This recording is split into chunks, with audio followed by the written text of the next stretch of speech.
Hi everyone, welcome to French class. I'm Ruth Kamadi. I'll be the one taking you for this particular class. So, a little about me. Like I said, my name is Ruth Kamadi. I'm a fourth-year law student at Northwest University. My nationality, I'm a Congolese from DRC. And my native language is French. And other languages that I speak are English, Swahili, and Lingala. So, why is it important for us to learn a new language? The benefits of learning a new language are so many, but I can just point at some that can be interesting for us and related to the specific language that we're trying to learn, which is French. It boosts your memory. It's really interesting and important because it has been proven that many statistics have shown that it's quite helpful for the memory when you try to learn a new language. It boosts your memory and your capacity to memorize and stimulate your brain.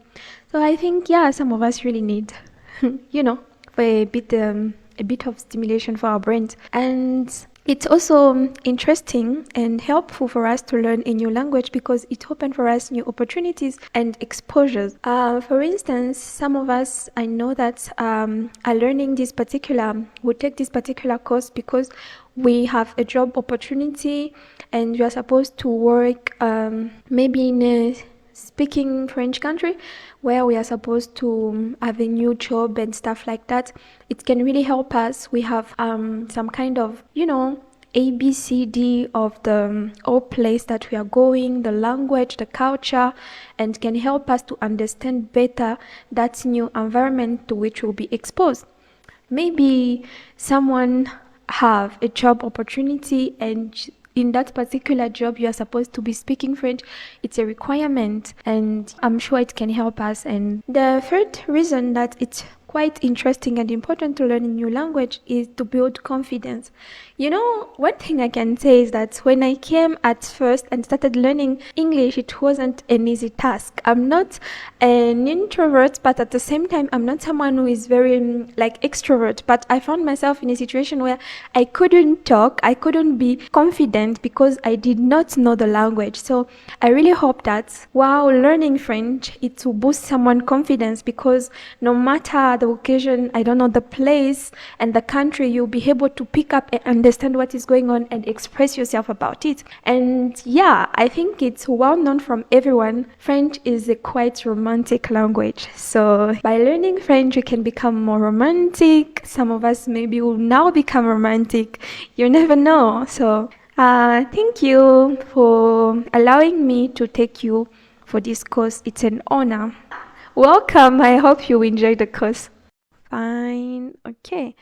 This is our first video that we are going to be learning, and we are going to look at greetings and basics of some basic phrases. So, like we say, bonjour, bonjour, bonjour. Okay.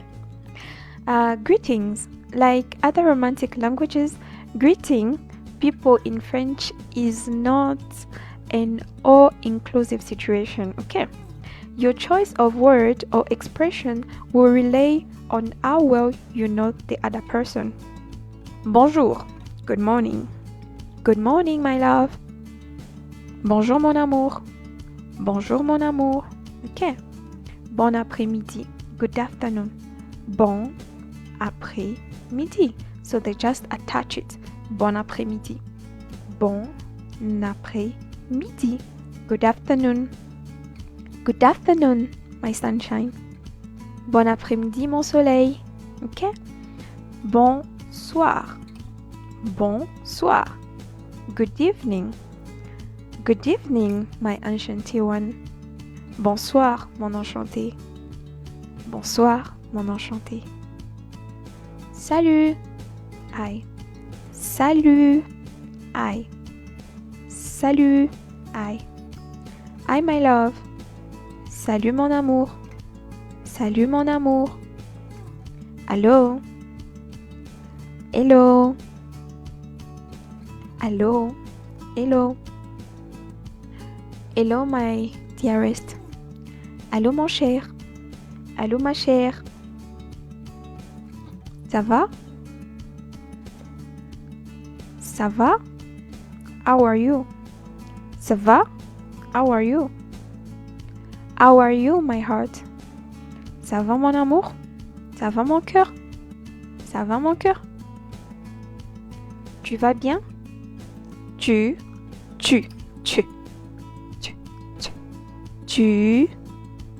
ok? Tu vas bien. Tu vas bien? Have you been well? Have you been well? Have you been well? Have you been well, my love? Tu vas bien, mon amour?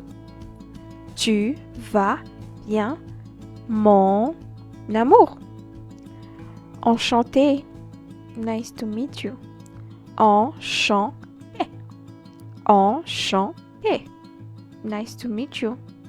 Nice to see you again, my darling.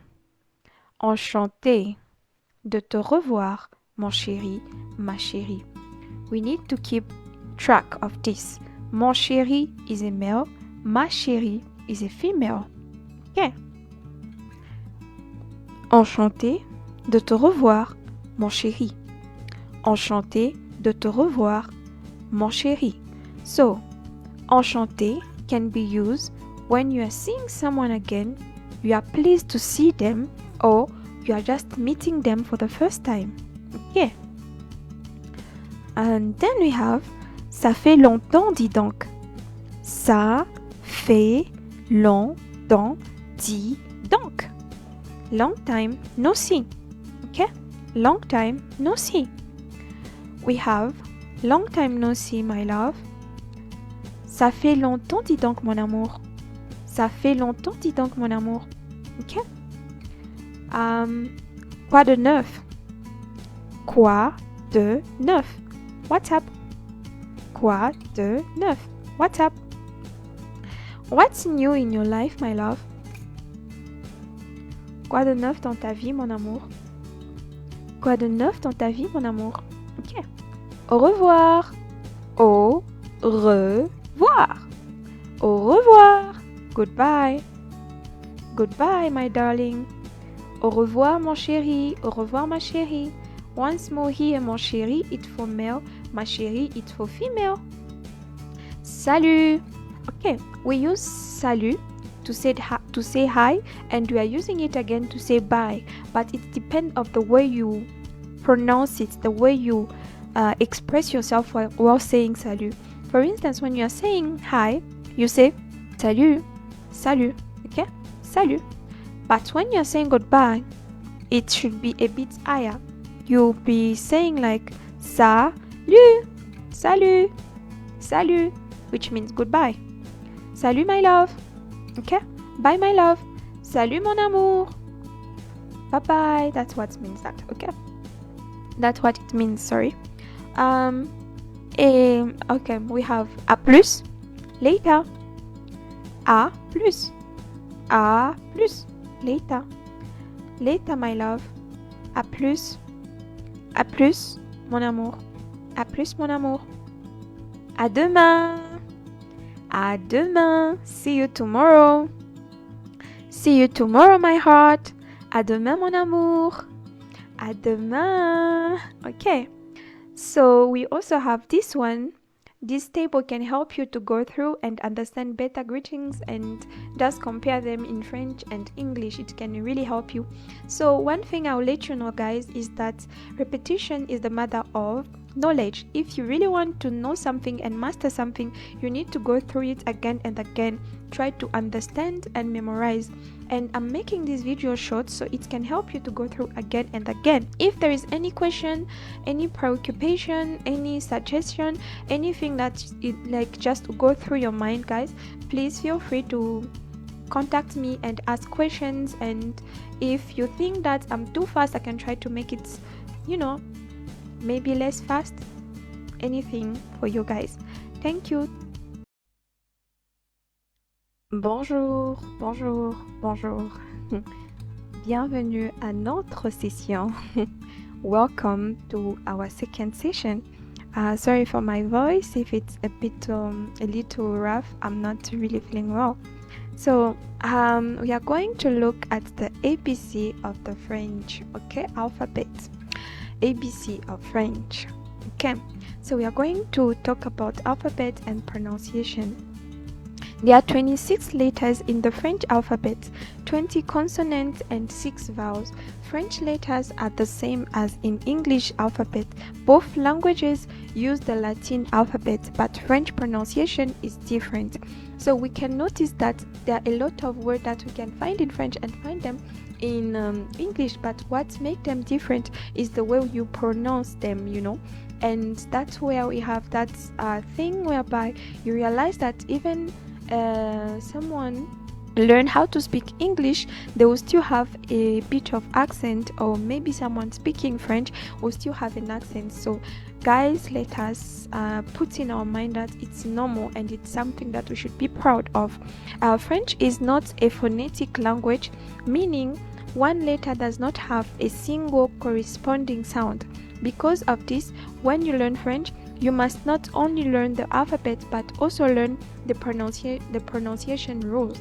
So even though we have an accent, but it's important for us to be heard and understood whenever we speak. So it's important for us to learn the alphabet and the way we are supposed to pronounce them, so we can be clear enough while talking to people and expressing ourselves in French. While there are only 26 letters in the alphabet French, there are over 35 letter sounds or phonemes made by different letter combinations, letter placements, and accent marks. Okay, when letters are in the context of a word, they may be pronounced differently. For example, H in French is typically silent unless it follows A or C. So here are the alphabet. I'm going to pronounce them in French and then I will try to attach them with some words so it can be easier for us to memorize the alphabet and some letter and some word on top of that. And I will say something like A, like love. But like means come. Like in French is come. So please let us be together. So we have A comme amour. A comme amour. B comme baiser. B comme baiser. C comme câlin. C comme câlin. D comme douceur. D comme douceur. E comme éternité. E comme éternité. F comme flamme. F comme flamme. G comme grâce. G comme grâce. H comme harmonie. H comme harmonie. I comme intimité. I comme intimité. J comme joie. J comme joie. K comme kangourou. K comme kangourou. L comme lueur. L comme lueur. M comme merveille. M comme merveille. N comme nuit. N comme nuit. O comme or. O comme or.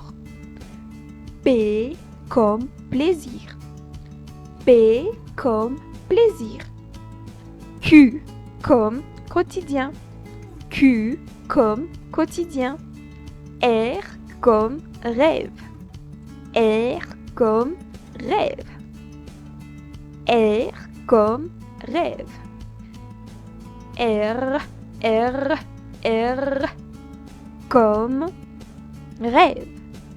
S comme souffle. S comme souffle. T comme tendresse. T comme tendresse. U comme union. U comme union. U comme union. V comme vibration. V comme vibration.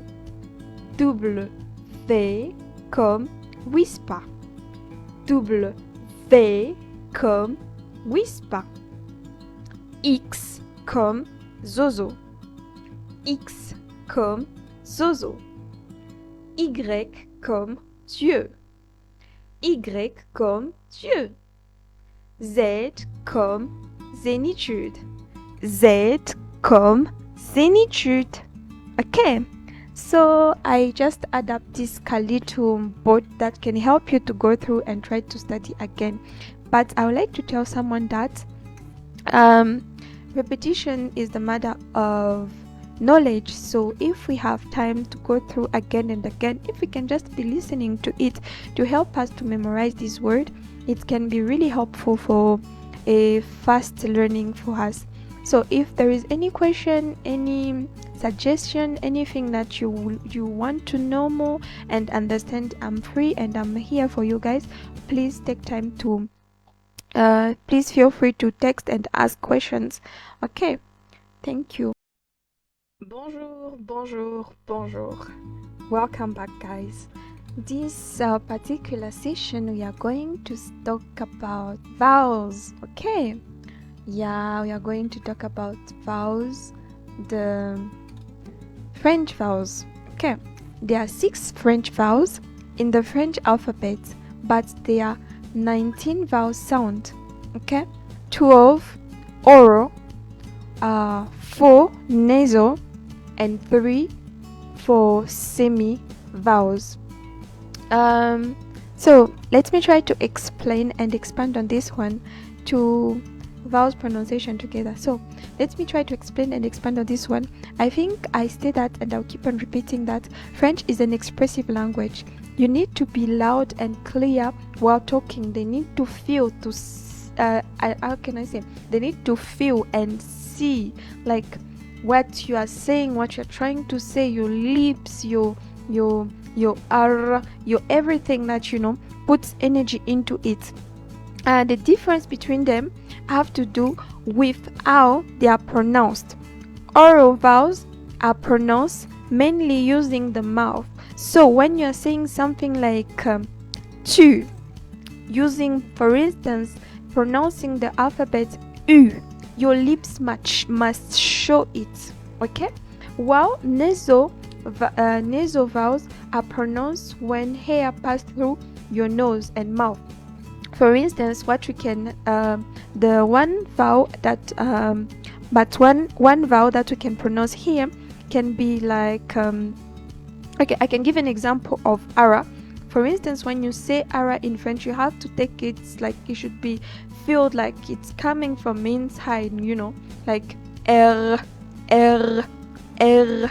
Okay, and you have semi vowels are also known as clicked because they are supposed to be pronounced, because to pronounce them you have to click quickly between the 2 vowels sound that create a syllable. So you need to attach those 2 words so that the sound that to come out of it will be like you are saying only one word. Okay, it's very important to work on that and try to understand that particular part about the speaking part of French. Okay, it's important for the writing, but even more for the speaking, for you to be understood whenever when you're trying to express yourself. You need to put into its energy. Most of the time people ask me like most of the time people think that French people are loud, but it's not about being loud, it's about being loud and clear. If you just speak French the way you speak English, people will be asking you to articulate a lot, so it's when you talk about articulation in French, it's something that we should feel, we should see. Okay, I hope I'm clear on this one. So combinations and sound and example that we can have here, and this little board can help you to go through again on your free time. So we have I'm pronouncing the word in French now. E plus U, O. We have O, E, U. O, we have U and A. So when you try to pronounce them while being combined, you say something like O and U. For instance, when you put it in a phrase here, it will give you heure. Them being put together will create one and only vowel. Okay, and the pronunciation will be O, or the pronunciation is here. It will be O, O, U. And then we have OA. Here, the pronunciation will be R, O. It will be R, or it will be O. Okay, together. So when we try to put it into a phrase or maybe a word, it will be sœur, sœur, sœur. Okay, and then we have U, which will be O plus U, that will be U, U, that will be U, which will give us jour, jour. And we have here A, U, together, it will give us O. And we also have here the sound AU together, and the letters AU together will also give us O, the sound. So it's important for us to understand that once we put words together, they might sound like a single syllable. That's what I was explaining in the previous slide. Okay, it's very important for us to understand that and try to learn more and try to, work on that. Okay, so we are done with this particular session, and I want to remind someone again that repetition is the mother of knowledge.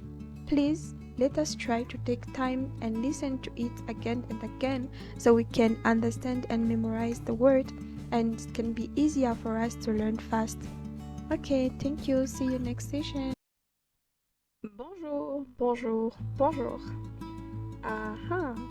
Welcome back, guys. So today we are going to look at how do you pronounce accents in French. There are 5 diacritical marks used in French that are placed on 5 vowels: A, E, I, O, U. And the consonant C. Sometimes accent marks change the pronunciation of the word, and other times they just change the word meaning. This one is really important for us to learn because we do not have accents in English. Okay, so it's important for us to understand this principle so we can go forward in our way of speaking French. So I'm starting from scratch so we can be able to speak good English, write good English, And there are 5 accents in French. Writing are accent aigu, here, accent aigu, l'accent grave, la cédille, l'accent circonflexe, l'accent tréma. Ok, accent aigu, accent grave, l'accent cédille, l'accent circonflexe, l'accent tréma. Aigu, this is the one, aigu, ok, grave, cédille, circonflexe, tréma. Okay. Here is a little something that can help you to go through by yourself. It's easy to see the accent here, the way they look like. So we have the one here, aigu, grave, cédille, circonflexe, cédille. Here's what each French accent mark is, including which letters it applies to, and how it's affecting and how it affects each letter. So accent aigu L'accent aigu can be placed on a, I, okay, at the beginning or end of the word.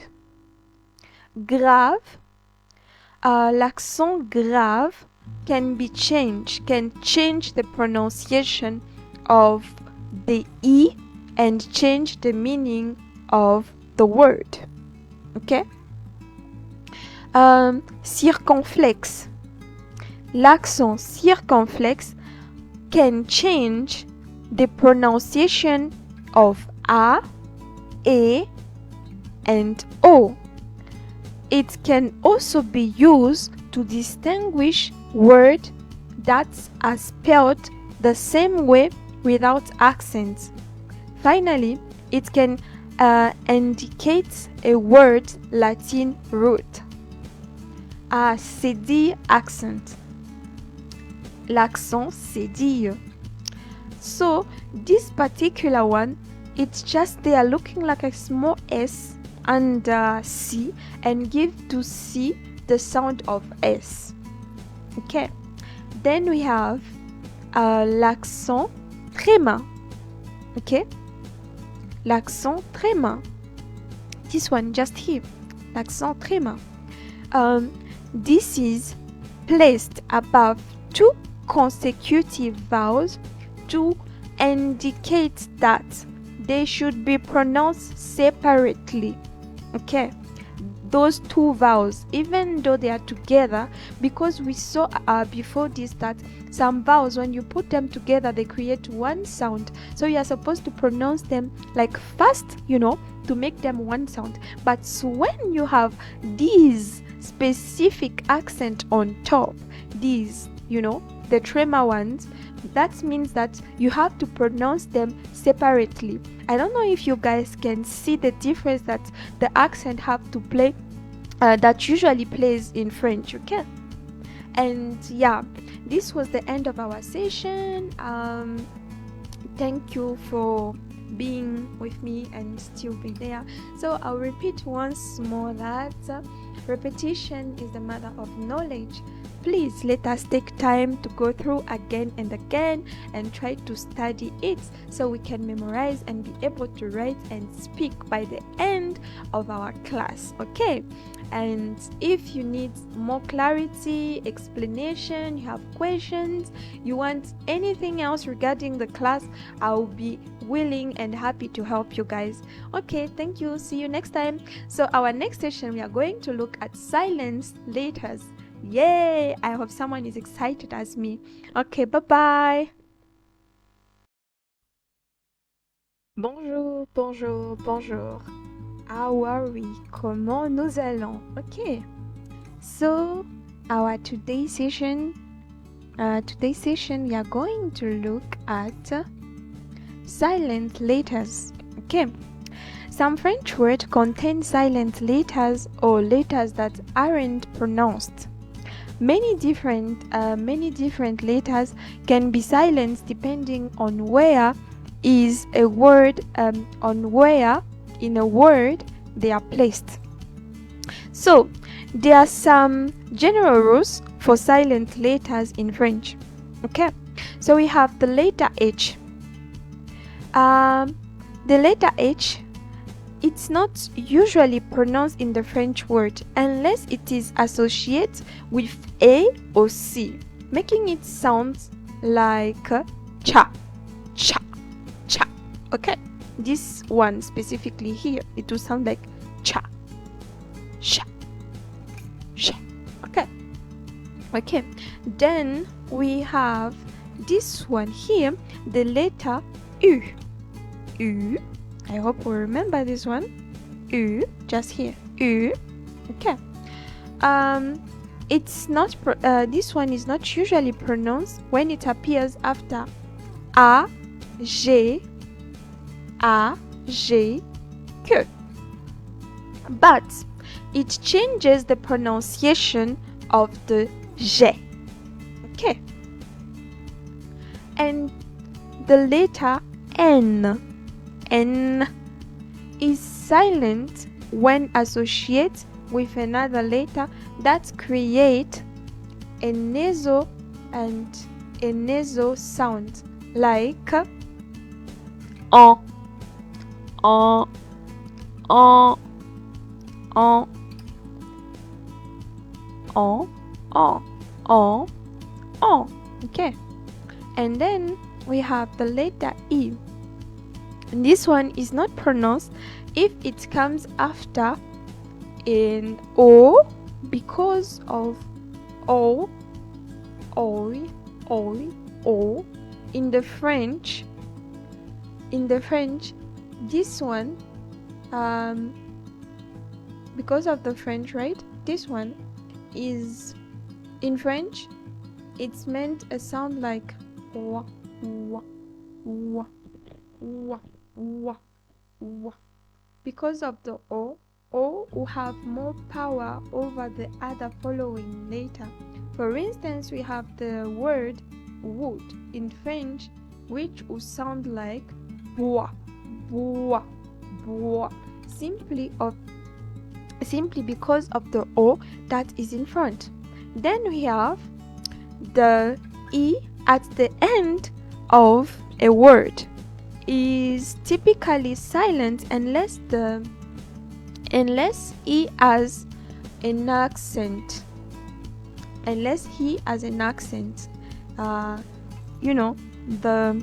aigu accent, accent aigu, which will give it a high pitch, which will give it a high pitch. You're supposed to pronounce it going up. Okay. Then we have the letter S, X, T, D, G, and P are usually silent when they appear at the end of the word. So you can find them there, but still not pronounce them. Okay, and at the beginning or inside of the word, H is never pronounced except when associated with C. Okay, transform into she, like sh, sh, sh, sh, sh, sh. Okay, and we have U. Don't pronounce it after G O Q. Do not pronounce U after G O Q. Okay, then we have N. Don't pronounce it when creating nasal sound, like on,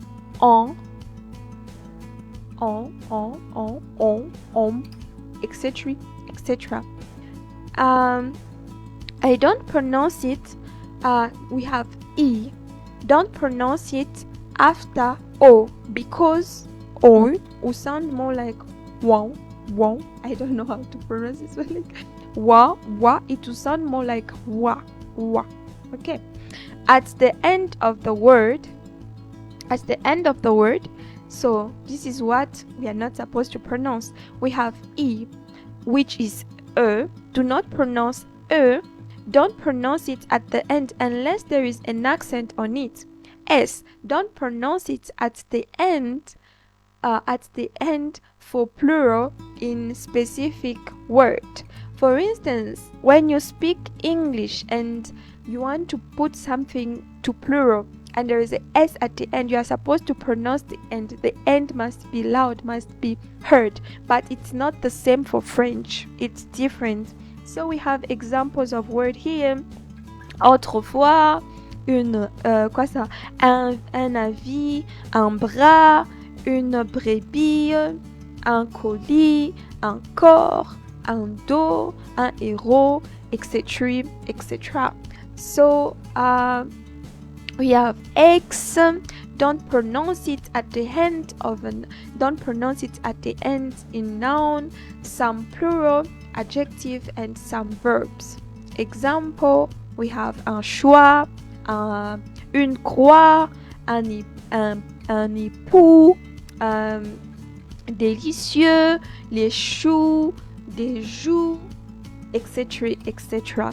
After silence at the end of the verb, we are not supposed to pronounce the T. Okay? T. Certain word. Example, we have un achat, un chat, et trois, un toit, un bruit. So it's just silence. Then we have T. They found at the end of some word after part of the specific ending cannot be pronounced. Okay. Donc, so we have example here: chaud, un allemand, un boulevard, un accord, louer, etc., etc. And we have lourd. Okay. J'ai. Don't pronounce it at the end except in word ending with eng. Example: bourg, coin, shopping, etc., etc. Most of them are borrowed words from the English. We have paix. Don't pronounce it at the end of the word or in some verbs. Example: prompt, c'est, beaucoup, un chat, il interrompt, etc., etc. This video is quite a bit long, so I hope you guys enjoyed it and understood everything that I was trying to explain. And those different words that I gave, I read here, I didn't put any meaning in English. So I'll be glad to have a feedback from you guys, giving me the meaning of these different words in English. Okay. So see you next time, and don't forget, repetition is the mother of knowledge. Please go through again and again. And if there is any question, feel free to contact me and we'll work on that. Thank you. Bye bye. Bonjour, bonjour, bonjour. Welcome back, guys. In this particular session, we are going to talk about French letter and combinations. I hope someone is excited. French letter and combinations. French words don't always look the way they sound. They may combine letters to make a new sound. So for the fact that French word does not always sound the way they look, that's when I think we can also give it to the English. Okay. They may combine. Okay, they may combine letters to make a new sound. French letters combinations. You will learn about certain French sounds that are made up of two or more letters that are pronounced together. Letters can be two vowels, two consonants, or one more vowels and one consonant. Okay. So, vowels combination. We have a, I. So take note here that I'm pronouncing the letters in French. We have here a, I. Together it will give us a, like in bed. A. Okay. Sorry. Then we have a, U. Okay, let me try to show you guys with just this. So we have a, I, pronounced like a in bed. Example: maison. Okay. A, U, pronounced like o, like in go. Example: o. Okay. A. Then we have e, a, u. That to be pronounced like o, like in go. Example: beau. Okay. Then we have o and e. That to be pronounced like wa in water, which will give bois, wood. Bois. I don't know if you guys realize that the bois I do not give that much power to the E. It's most likely the E is trying to come out and the O is swallowing it, so giving the sound wa. Okay, and we have O, U. Here it will give us the sound ho, like who, like who, like who, who, oo, who, who. O, U give us who, like in food. Example, fou, which means crazy. Example, fou. Then we have E plus U. That will be pronounced like U. Okay? U. Like U. Like in cats. Okay? U like in cats. Example, peur. Peur. And then we have consonant combination. We can have C plus H, which will be pronounced like sh, sh, sh. Example, sha. Then we have Q plus U, that will be pronounced like k, which will give you example here, like in kite, where what we can pronounce here is like quoi, what, quoi. It will be just one sound. And we have JN, which will be pronounced like k, n, k, k, k. So this one will be sounding like a Spanish word, like N in señor, like r, señor, señor. Example, gnome, gnome. And we have TH here. TH primary sound is a borrowed word and pronounced like in English, th, th.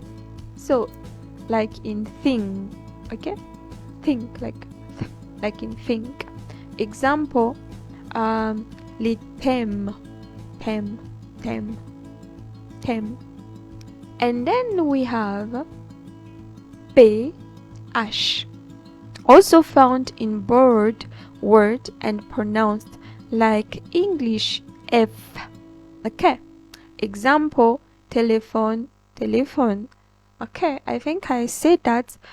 French, what makes French such a beautiful language is that it's a combination of so many languages. Like you can find some word that you find in English, you can find some word that you can find in Spanish, like Latin, all those words. It's such a beautiful and rich language.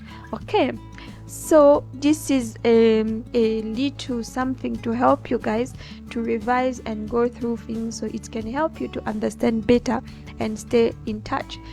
This is the end of this particular session, and yeah, I'll not stop and I won't stop reminding you guys that it's really important to try to go through again and again. That's why I'm trying to make these videos as short as possible. Repetition is the mother of knowledge, so let us keep on trying to understand and keep on trying to go through again and again, so we can memorize and learn fast. And if there is any question, any preoccupation, anything that you related to the course, of course, you want to get and you want to learn from me or understand from me, just feel free, guys, to contact me. I can work on that with you guys. And thank you. Bye bye. Bonjour, bonjour, bonjour. So the last few sessions we tried to establish the ABC of French, the vowels and all other stuff related to letters, so it can help us to pronounce properly words, to understand why we are pronouncing this word in a particular way and these ones in the other way. So now we are going to talk about numbers and counting. I hope someone who loves counting money is excited, okay? So let us go into it. Okay, numbers and counting. In this lesson, you will learn about numbers in French from 1 to 100, which will help you express cell phone numbers, date, and prices and time. Those things that are really important that we usually have to talk about, like in our everyday life. You also learn why the numbers 1 to 20 are especially important and how to count by 10. Okay. So one of the basic skills in learning a language is learning how to count to 10. Okay, because most of the time, if we pay attention, once you know how to count up to 10, you can easily put up other words together or other numbers together and proceed by counting. And practice the number 0 to 10 in French will be helpful, with tips for pronunciation. I'll try to help you guys with pronunciation, like let's say 0, 1, 2, 3, 4, 5, 6, 7, 8, 9, 10. Okay. Right now I just count 1 to 10. Okay. Here as this is a board that can help us to visualize what we are trying to study. So let me try to. Okay, here is 0. It's here, right? 0, which is 0. 0. There is an accent here. If guys, you can pay attention, which means that we really need to put the emphasis on the like on the here. It's supposed to be really high accent. 0, 0. Okay. Then we have 1. Okay. Then we have 2, 3, 3. And we have here 4, 4, 5, 6, 7,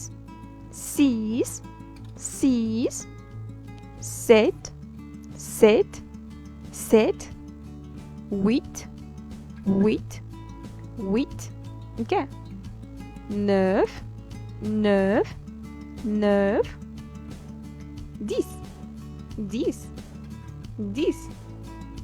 So I hope we are moving together right now. So let us try to count from 1 to 20. So we have 1, 2, 3, 4, 5, 6, 7, 8, 9, 10. Okay. 11,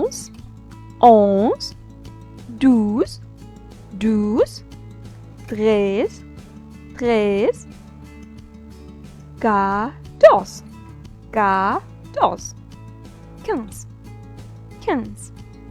15, 16, 17,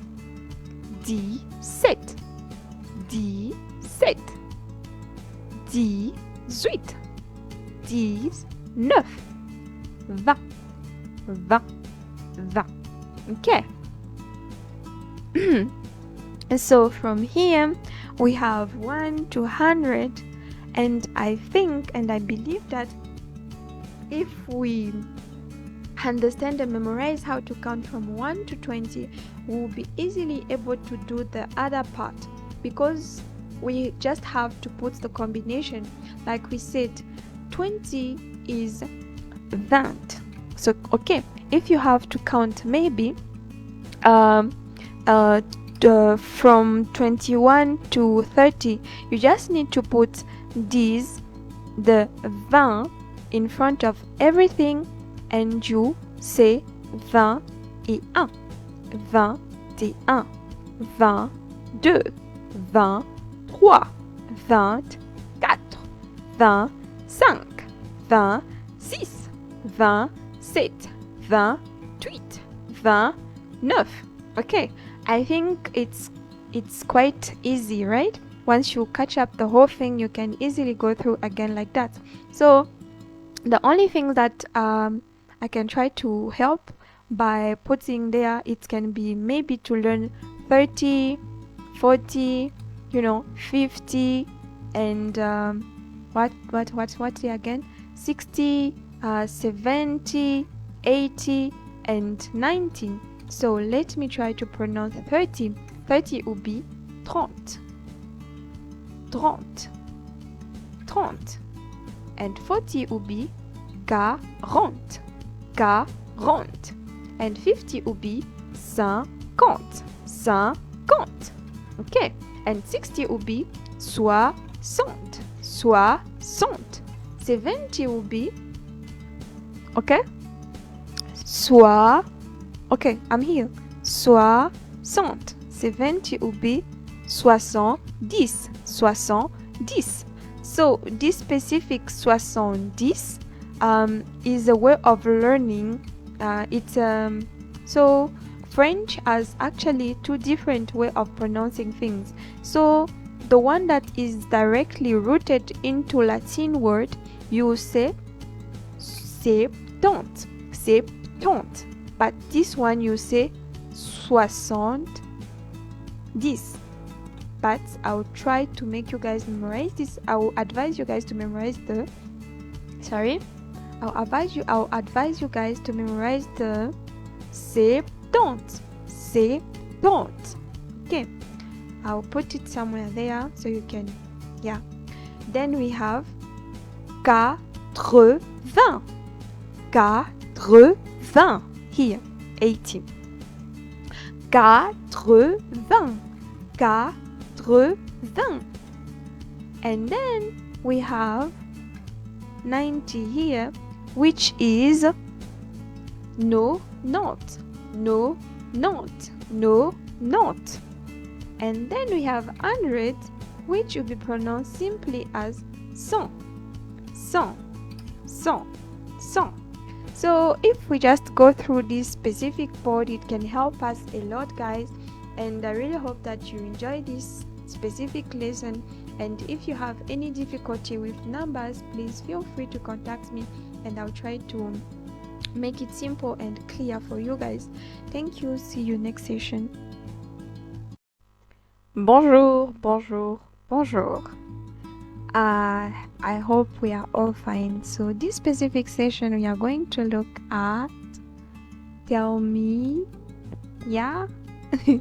Okay, telling time in French. Okay, so I hope someone is excited, and this is quite important for us to learn, because when you learn about numbers, you of course want to know how to ask time. When you are maybe traveling, you're working, and all that, you need to find out about the time. So, and telling time in French. Knowing how to tell time in French is essential for traveling, meeting up with friends, making, appointment, and getting to work or school on time. Once you learn these formulas, you never have an excuse to be late again. So I have to ask, are you guys willing to learn? Because you will lose the excuse. Okay, so only hours in need for the only hours in need for this lesson when telling time is equivalent to a clock, sorry. So only time, I'll pronounce this particular, yeah, heure, that's the way you pronounce it.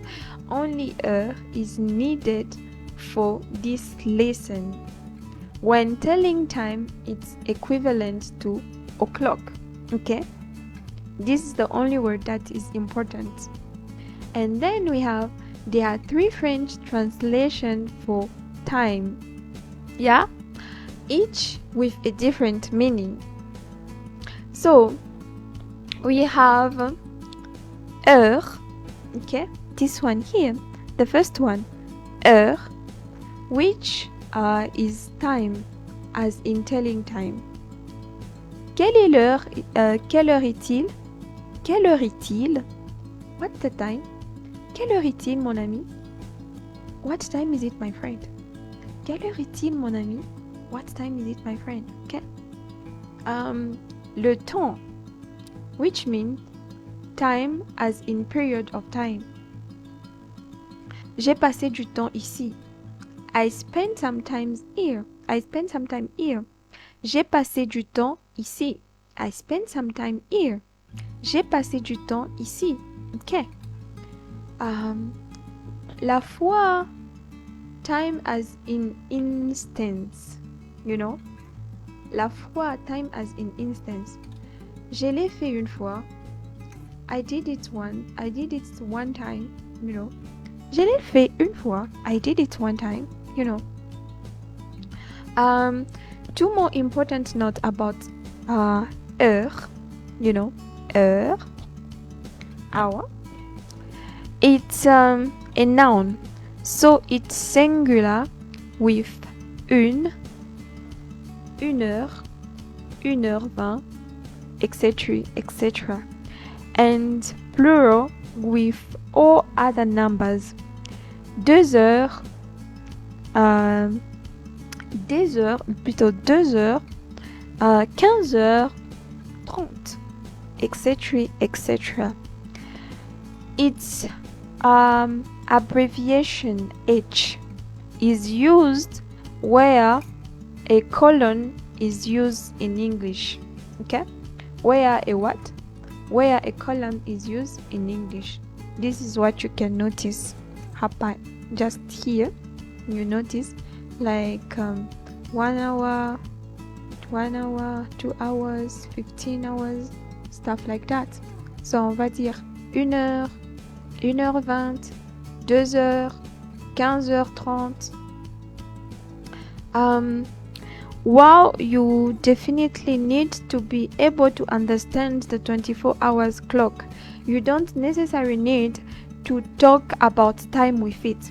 Instead, you can use the phrases du matin to mean AM, and the l'après-midi from noon until around 6 p.m. followed by du soir until midnight. What time is it? You just say it is 1 o'clock and that and that and that. So, quelle heure est-il? Il est 1 heure. Il est 2 heures. Il est 3 heures. Il est 4 heures. Ok? Il est 4 heures du matin. Il est 5 heures moins le quart. Il est 4 heures. Il est 4 heures. 4 heures 45. Il est 4 heures 45. Il est 5 heures 10. Okay? And these are the following paths that we can try to go through and try to read again and again. That can help us a lot. Il est l'heure. Il est 7 heures. Il est 6 heures. Il est 5 heures. So as you can see, these hours are not just I didn't just put them like this, but they have specific hours that you can attach it to and how to pronounce it and everything. So we are done with our session. We are going to go through greetings, numbers in everyday life. I'm just hoping that someone is excited to learn and try to find out to apply all the stuff that we have been learning, how we can attach it to our everyday life up to now. So if there is any question, guys, feel free to ask any question. I'll be available for you guys. And do not forget, repetition is mother of knowledge. Please take time to go through the video again and again. And where you need more clarity, feel free to text me and ask about it. Thank you. See you next time. Bonjour, bonjour, bonjour. Haha. Greetings, numbers in everyday life. I don't know about you guys, but me, I'm very excited about this specific session. So let us get into it. We have one thing that we must talk about that can help us. These basic greetings and numbers will help you navigate everyday interaction in French. Okay? Practice using them in different contexts to build confidence in your language skill. And I'm telling you guys, I'm being so, I don't know which word to use, but I'm trying with all my heart and so much love to make you guys being fluent and understand these things, because it can be, it can shake your self-esteem and confidence while trying to speak a new language and you're not able to make people understand what you're trying to say. I've been there, I went through there, and I don't want you guys to go through there. So that's why I keep on repeating, please try to learn on your free time again and again. Here are the different ways to say I according to the time of the day and the person you are speaking to. Sorry for my voice, I'm not feeling well, sorry. And so what we can start by doing is that we can try to see how you guys have memorized the greetings, bonjour, hello, good morning, come. So commonly you greet people like that morning or during the day, or maybe sometimes even when you didn't see the person the whole day but you see them in the evening. The first thing you have to say is bonjour, okay, bonjour, okay.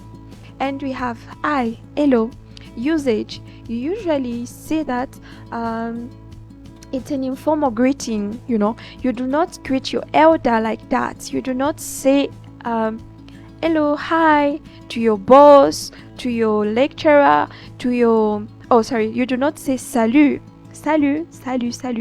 You do not say salut to your boss, your lecturer, your mom, your big brother, stuff like that. It's an informal way of greeting people.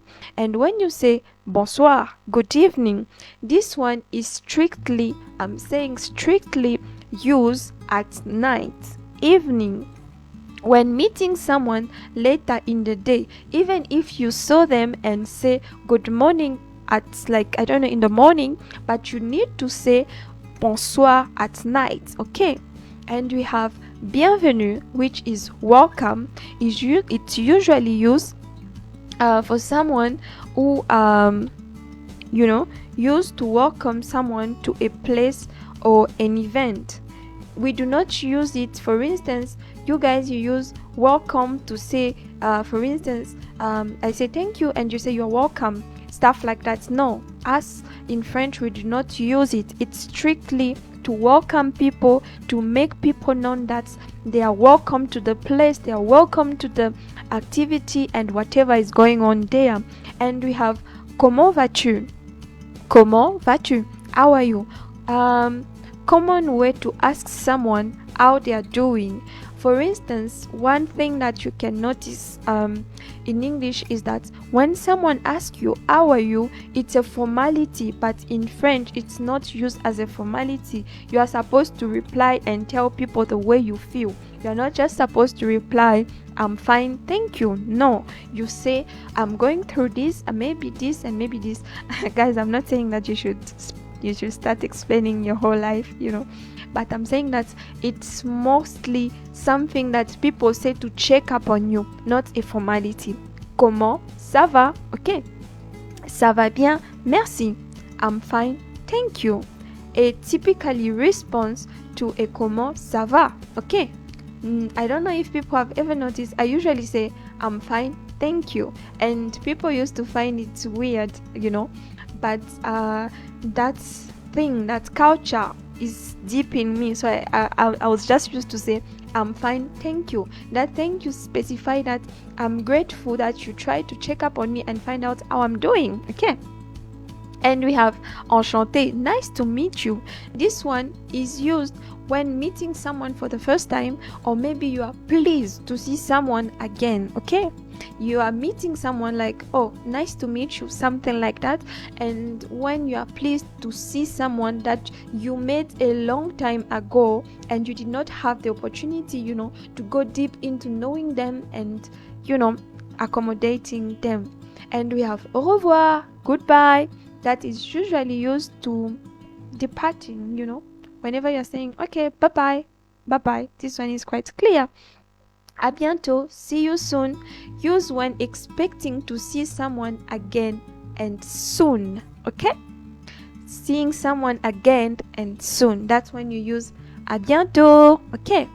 Merci means thank you, expressing your gratitude, expressing,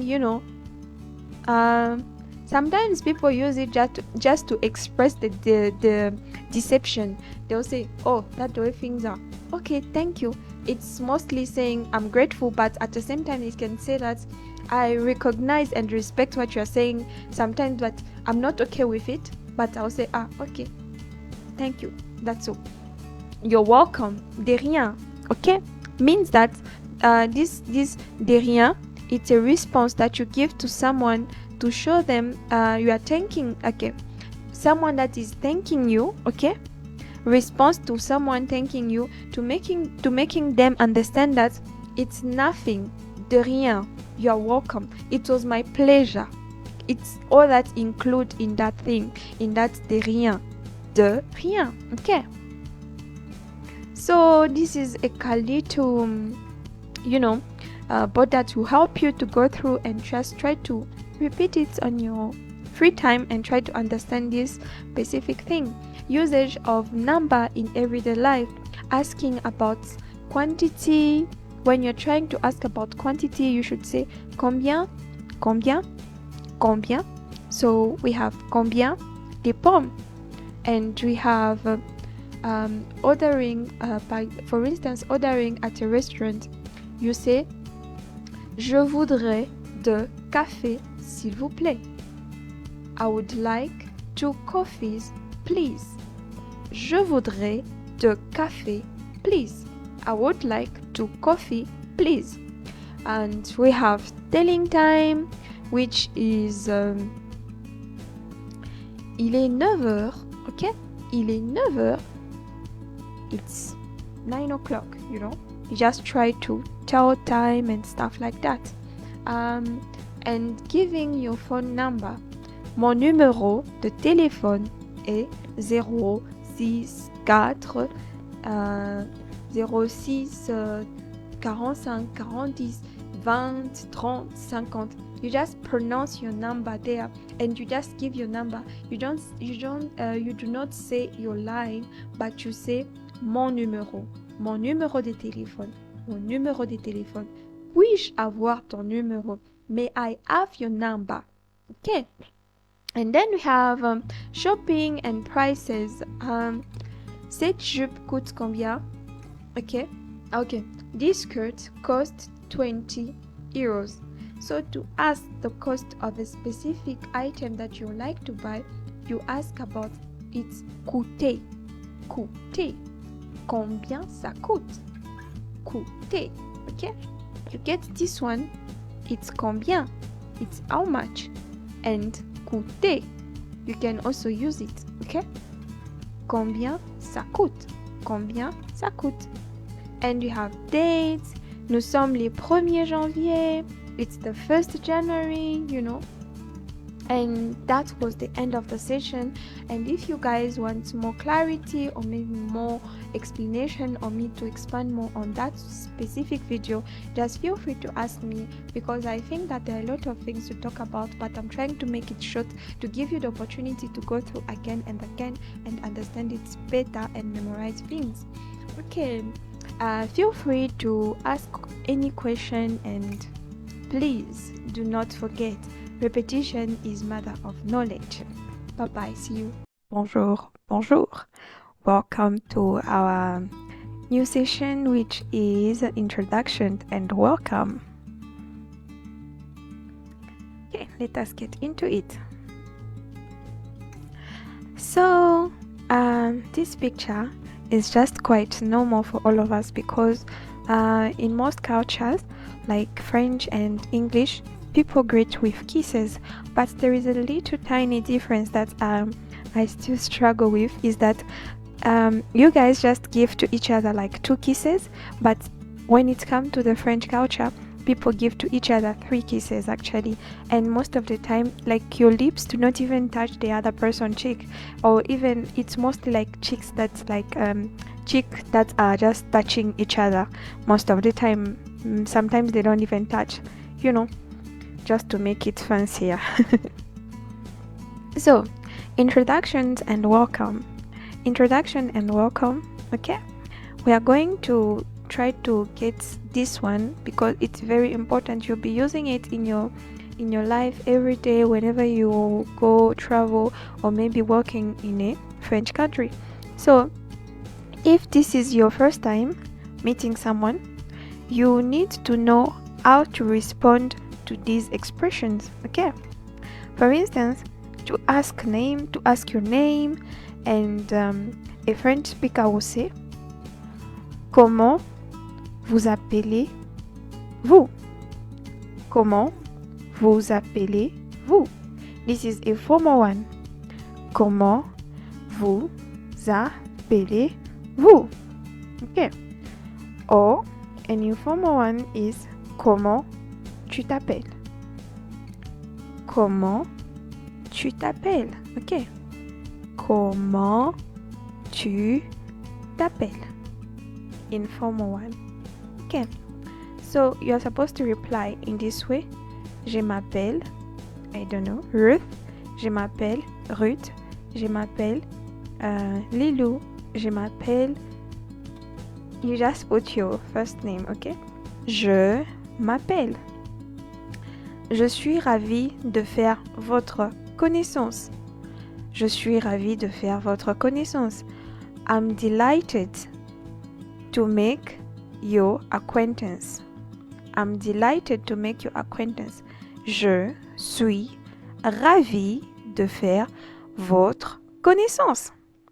Je suis ravie de faire votre connaissance. So, more formal ways to express pleasure upon meeting someone. Okay, let me try to go down here.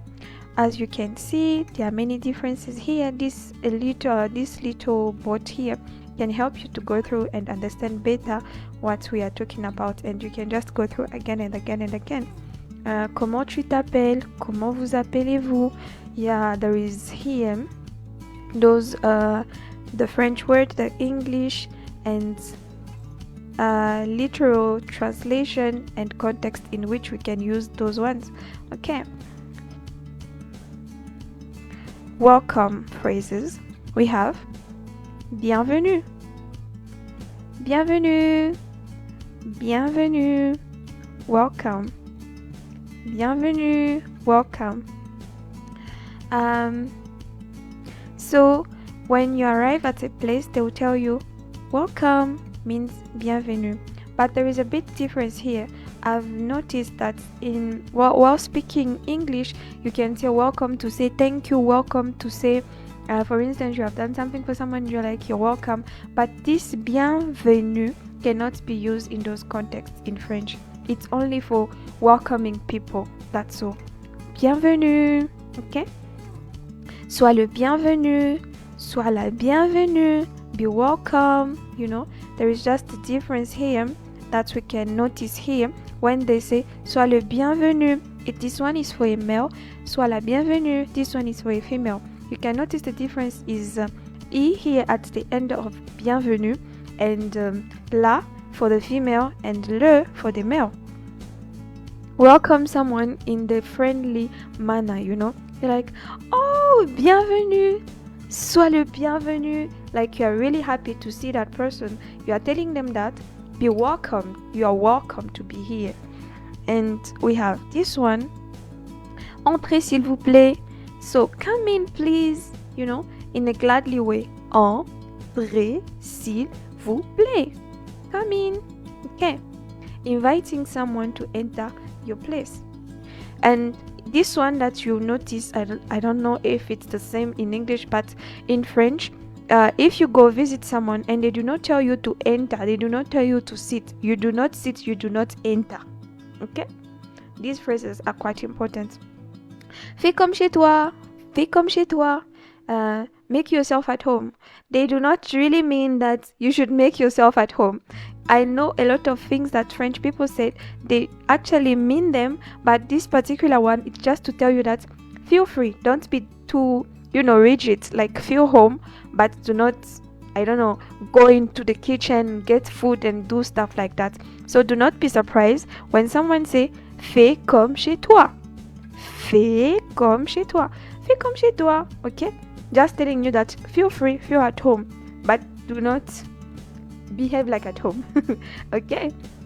Yeah, it's just inviting someone to feel comfortable and at ease. Bienvenue à. When you put this one, you have to put the location. For instance, you're going to a new restaurant, you're going to a hotel, you're going, traveling. They will say, bienvenue à l'hôtel Caravia, bienvenue à l'hôtel Caravia. This is saying that welcome to Hotel Caravia, so we can use this one. Usually people use this one to welcome people at a workplace, maybe like I said, a hotel and other stuff like that. And then we have this one. C'est un plaisir de t'avoir parmi nous. It's a pleasure to have you among us. C'est un plaisir de t'avoir parmi nous. Express delight at someone's presence. That's when you use this one. C'est un plaisir de t'avoir parmi nous. C'est un plaisir de t'avoir parmi nous. Soyez le bienvenu. Okay. Be welcome. Formal one, because here we're using this one, it's for plural or bigger people, like someone who is older than us, or maybe just being polite while working. Soyez les bienvenus. Be welcome. It's a formal one and plural. Formal or plural ways to welcome someone. On est content que tu sois là. On est content que tu sois là. On est content que tu sois là. We are happy that you are here. It's expressing happiness about someone's presence. So yeah, these are the different welcoming phrases and sentences that we need to master and understand for us to be free around people and understand what they are talking about. So once more, I would just like to remind someone that I can be teaching and do all this stuff, but if we do not go through again and again, it will be just useless, and I wouldn't like anyone to lose their money, because like I said again, repetition is a matter of knowledge. Please take time to just, to listen to it again and again and again. It can help.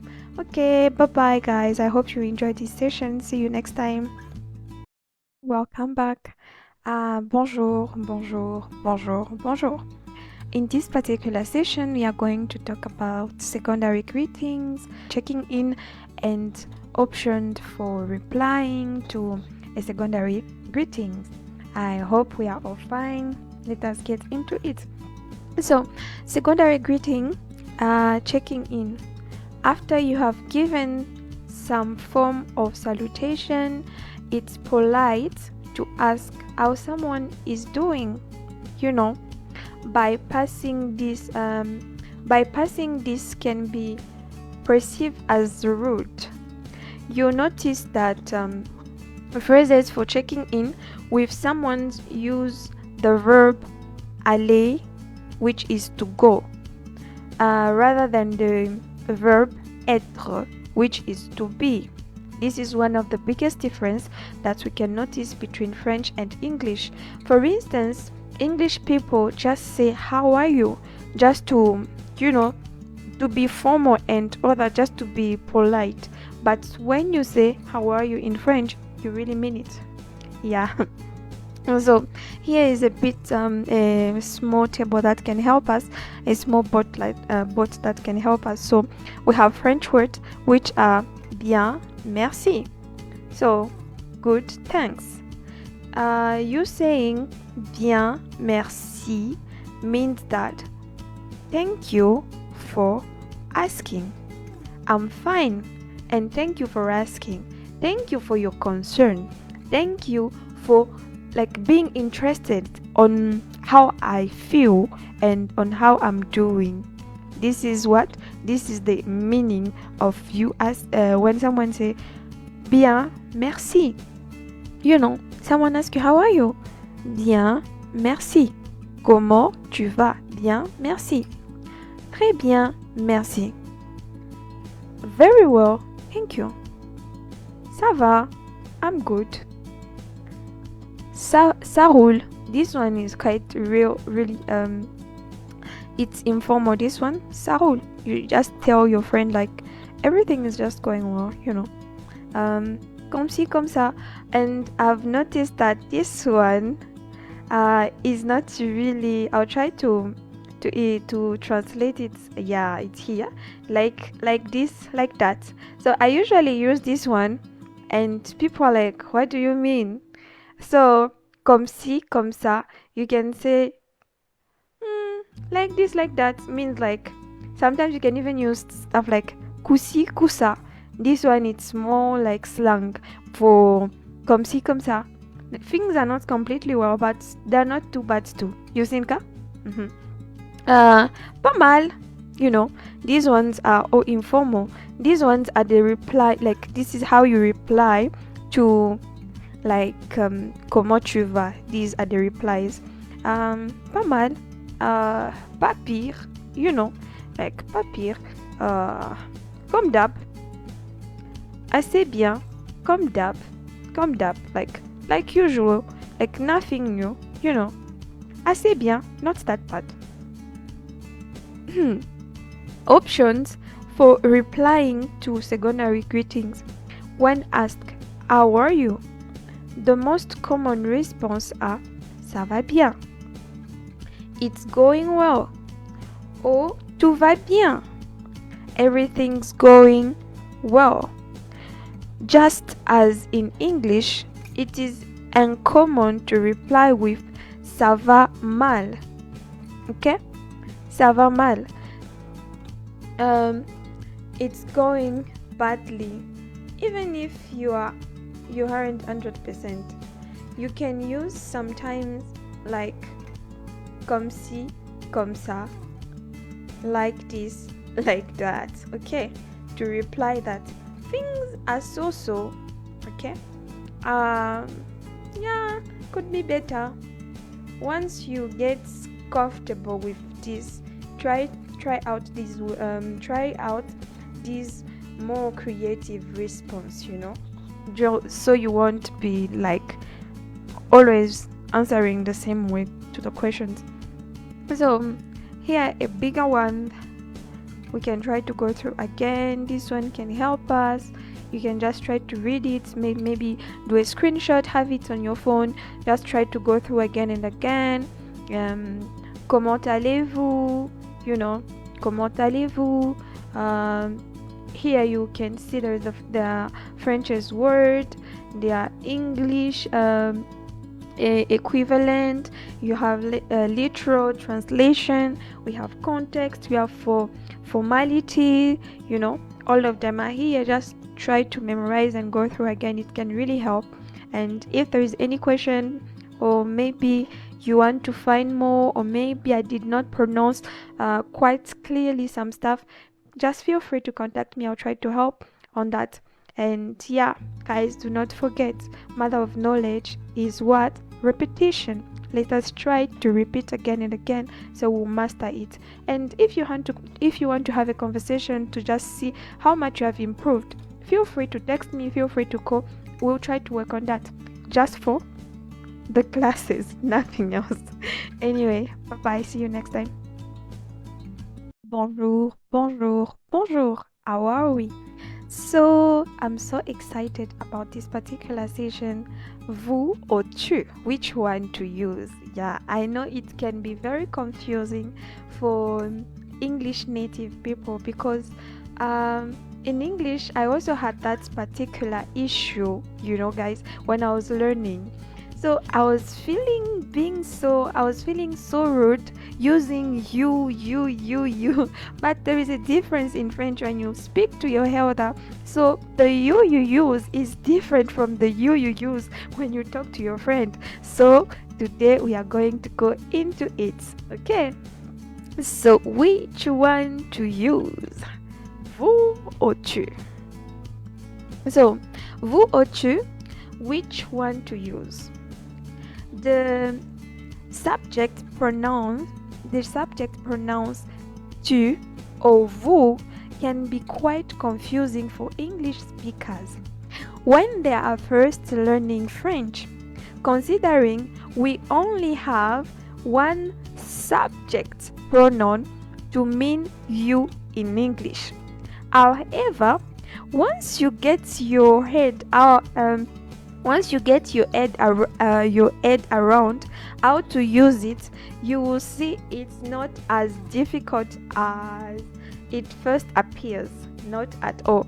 And especially if you speak Bemba or anything like that, it's more like you are saying ba, those stuff. Okay, but what's the difference between vous and tu? Okay, to put it simply, we use vous when talking to more than one person or in formal setting, okay, while tu is reserved for singular and informal settings. Thereof, if you are talking to more than one person, you will always use vous. No matter your relationship with the people, you use vous. When talking to a single person, you will have to decide whether you use vous or tu. Okay. Now, we have tu. By using tu, when talking to someone, it indicates that you have a amicable, if I can say that, amicable or equal relationship with the other person. You guys are peers, you guys are classmates, you guys are age mates. For example, you would use this pronoun when talking to a friend, family partner, classmate or colleague. Children and teens often use this with one another. Even when meeting for the first time, you just know that, okay, I'm around, among my age mate and stuff like that. So you use tu. Tu is also used when talking to children, animals, and inanimate objects. However, if you use tu pronoun with someone that does not fit into this category, you are likely to cause offense. Use tu when talking to someone you have just met could be a sign of disrespect or contempt. So in most situations that I used to find myself in situation where I have to talk maybe to a lecturer, I have to talk to my elders, and I found myself like in a dilemma where I was uncomfortable using you instead of vous, because there is no vous in English. And big people, if I can say that, elder and people which are having a higher position than you can feel insulted by that. They can feel like, oh, this one is rude, this one is like this one is like that, just by using these little ones. So we have vous. Okay, by using vous, you are showing that you respect the person you are speaking to, or indicating that your relationship is distant.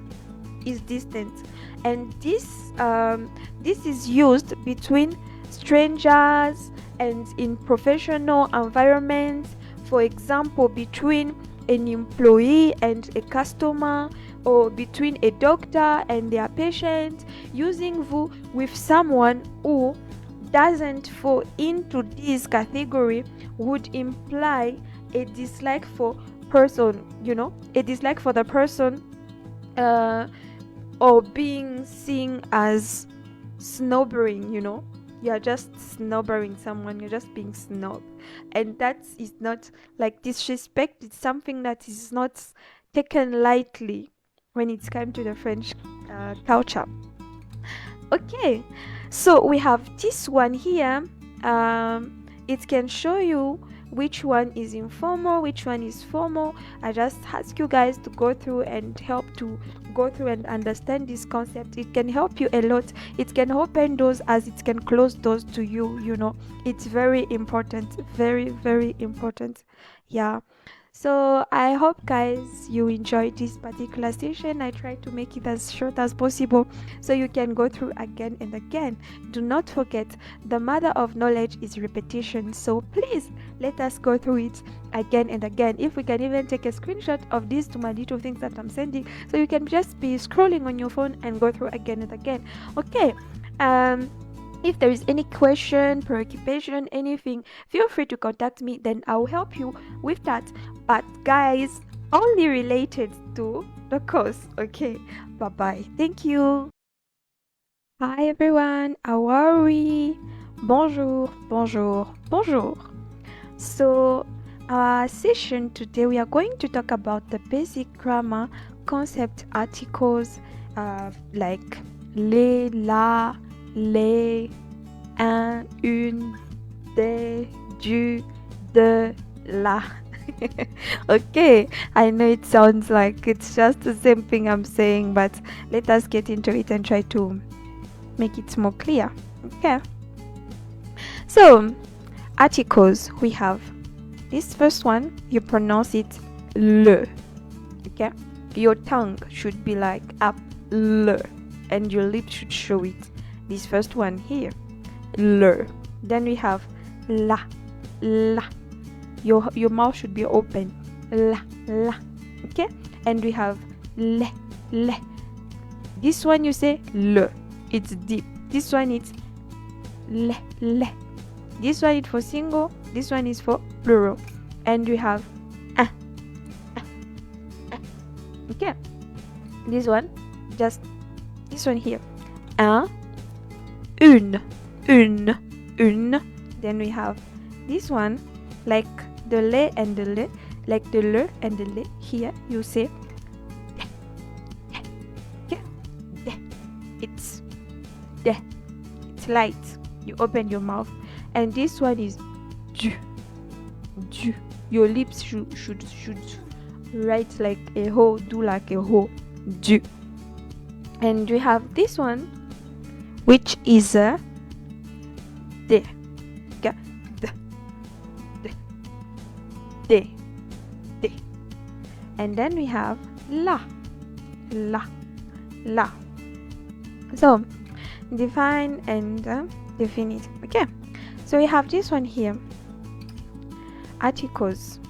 The articles indicates that the speaker is referring to either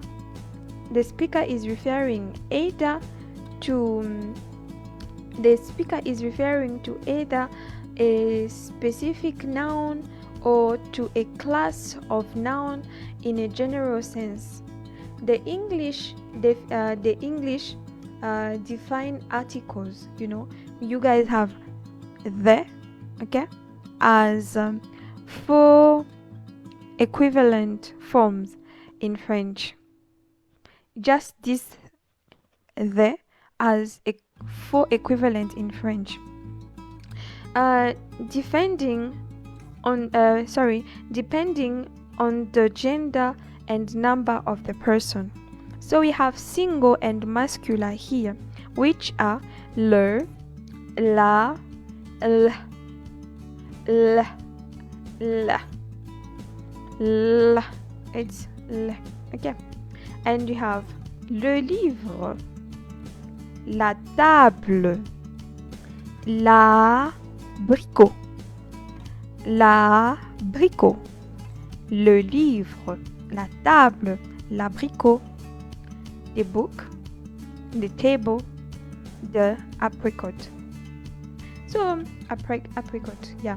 So if you notice here, we used like 3 different articles, but we use only the here in English. So you just pay attention to this. Le, masculine. La, it's feminine. And this one, le, is mostly neutral, or sometimes it can be feminine or masculine, depending of the letter before putting it. Then we have plural, which is le, okay? Les livres, les tables, les abricots, les livres, les tables, les abricots, the books, the tables, the apricots. Then we have the indefinite articles, okay? Indicates that the speaker is referring to either a specific noun or to one or some of something. The English indefined articles are two forms, like a and an, okay? While the French has 3, depending on the gender and number of the noun. We have masculine, which is un, feminine, which is une, un abricot, une table, un apricot, a table, des, which is for plural, des livres, des tables, some books, some tables. And this one that we are going to look into, the last one, is the partitive articles, okay? These ones indicate that the speaker is referring to only a portion or some of an uncountable noun, often food or drinks, okay? There are 4 forms in French, depending on the gender and number of the noun, as well as what letter is being with, okay? We have singular, we have du, we have masculine, we have du, feminine, we have the, we have la, and we have they, we have they, de, and we have l here. So du beurre, it's something you cannot count, but it's masculine. And we have de la tarte, and we have de l'argent, okay, de l'argent. You cannot count all the money of the word, so you say de l'argent. And you have plural, which is des asperges, des épinards, des patates. I don't know if we pay attention and notice that most of the things that we are mentioned here are usually food. So we are done with this session. Thank you guys. I hope you enjoyed, and if there is any question, feel free to contact me and I'll try to help you as much I can. And guys, do not forget, repetition is the mother of knowledge. Please guys, let us try to go through again and again so we can memorize and understand whatever is going on. Thank you. Bye bye. See you next session. Let us get into our topic of today, which is basic grammar concept, nouns and gender. Okay, let us get into it. What is noun gender in French? And like English, French nouns have gender, which you call in French genre. They can be masculine, which is masculin, or feminine, which is féminin. There are different ways to find out a noun's gender. We can look into the dictionary and check for the abbreviation M or for the abbreviation M, which stands for masculine, or for the abbreviation F, which stands for feminine. We can check the noun's ending, which generally gives an indication whether the noun is masculine or feminine, or we can look at the noun's articles. Nouns with le is usually masculine ones, and noun with la are feminine. You should always learn nouns together with their articles to be sure of their gender. So I don't know if someone took time to go through the articles that we read before. They are very important. Why? Because if you have the ability to understand which articles is a feminine one, which article is a masculine one, it will be easier for you to speak and put the right article at the attached to the right noun. I know it can be a bit challenging for people that just speak English, because we don't really have in English articles except from the, from at, like stuff like that, but you can use for instance, you can use the same article for a feminine and a masculine name, but it's not the same in French, and it's not that light. Those kinds of mistakes are not taken lightly, actually. So it's really important for us to go through this particular session. Okay.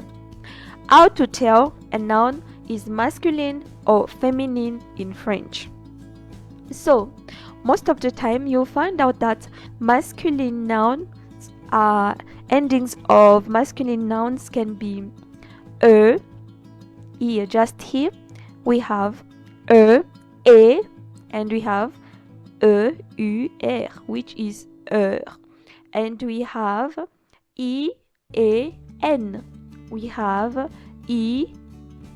also often change into er, and we have on, we have which is T-E-U-R, then we have A-G-I, then we have A-L, then we have E-A-U, then we have A-N-T, we have A-T, we have A-S-M-E,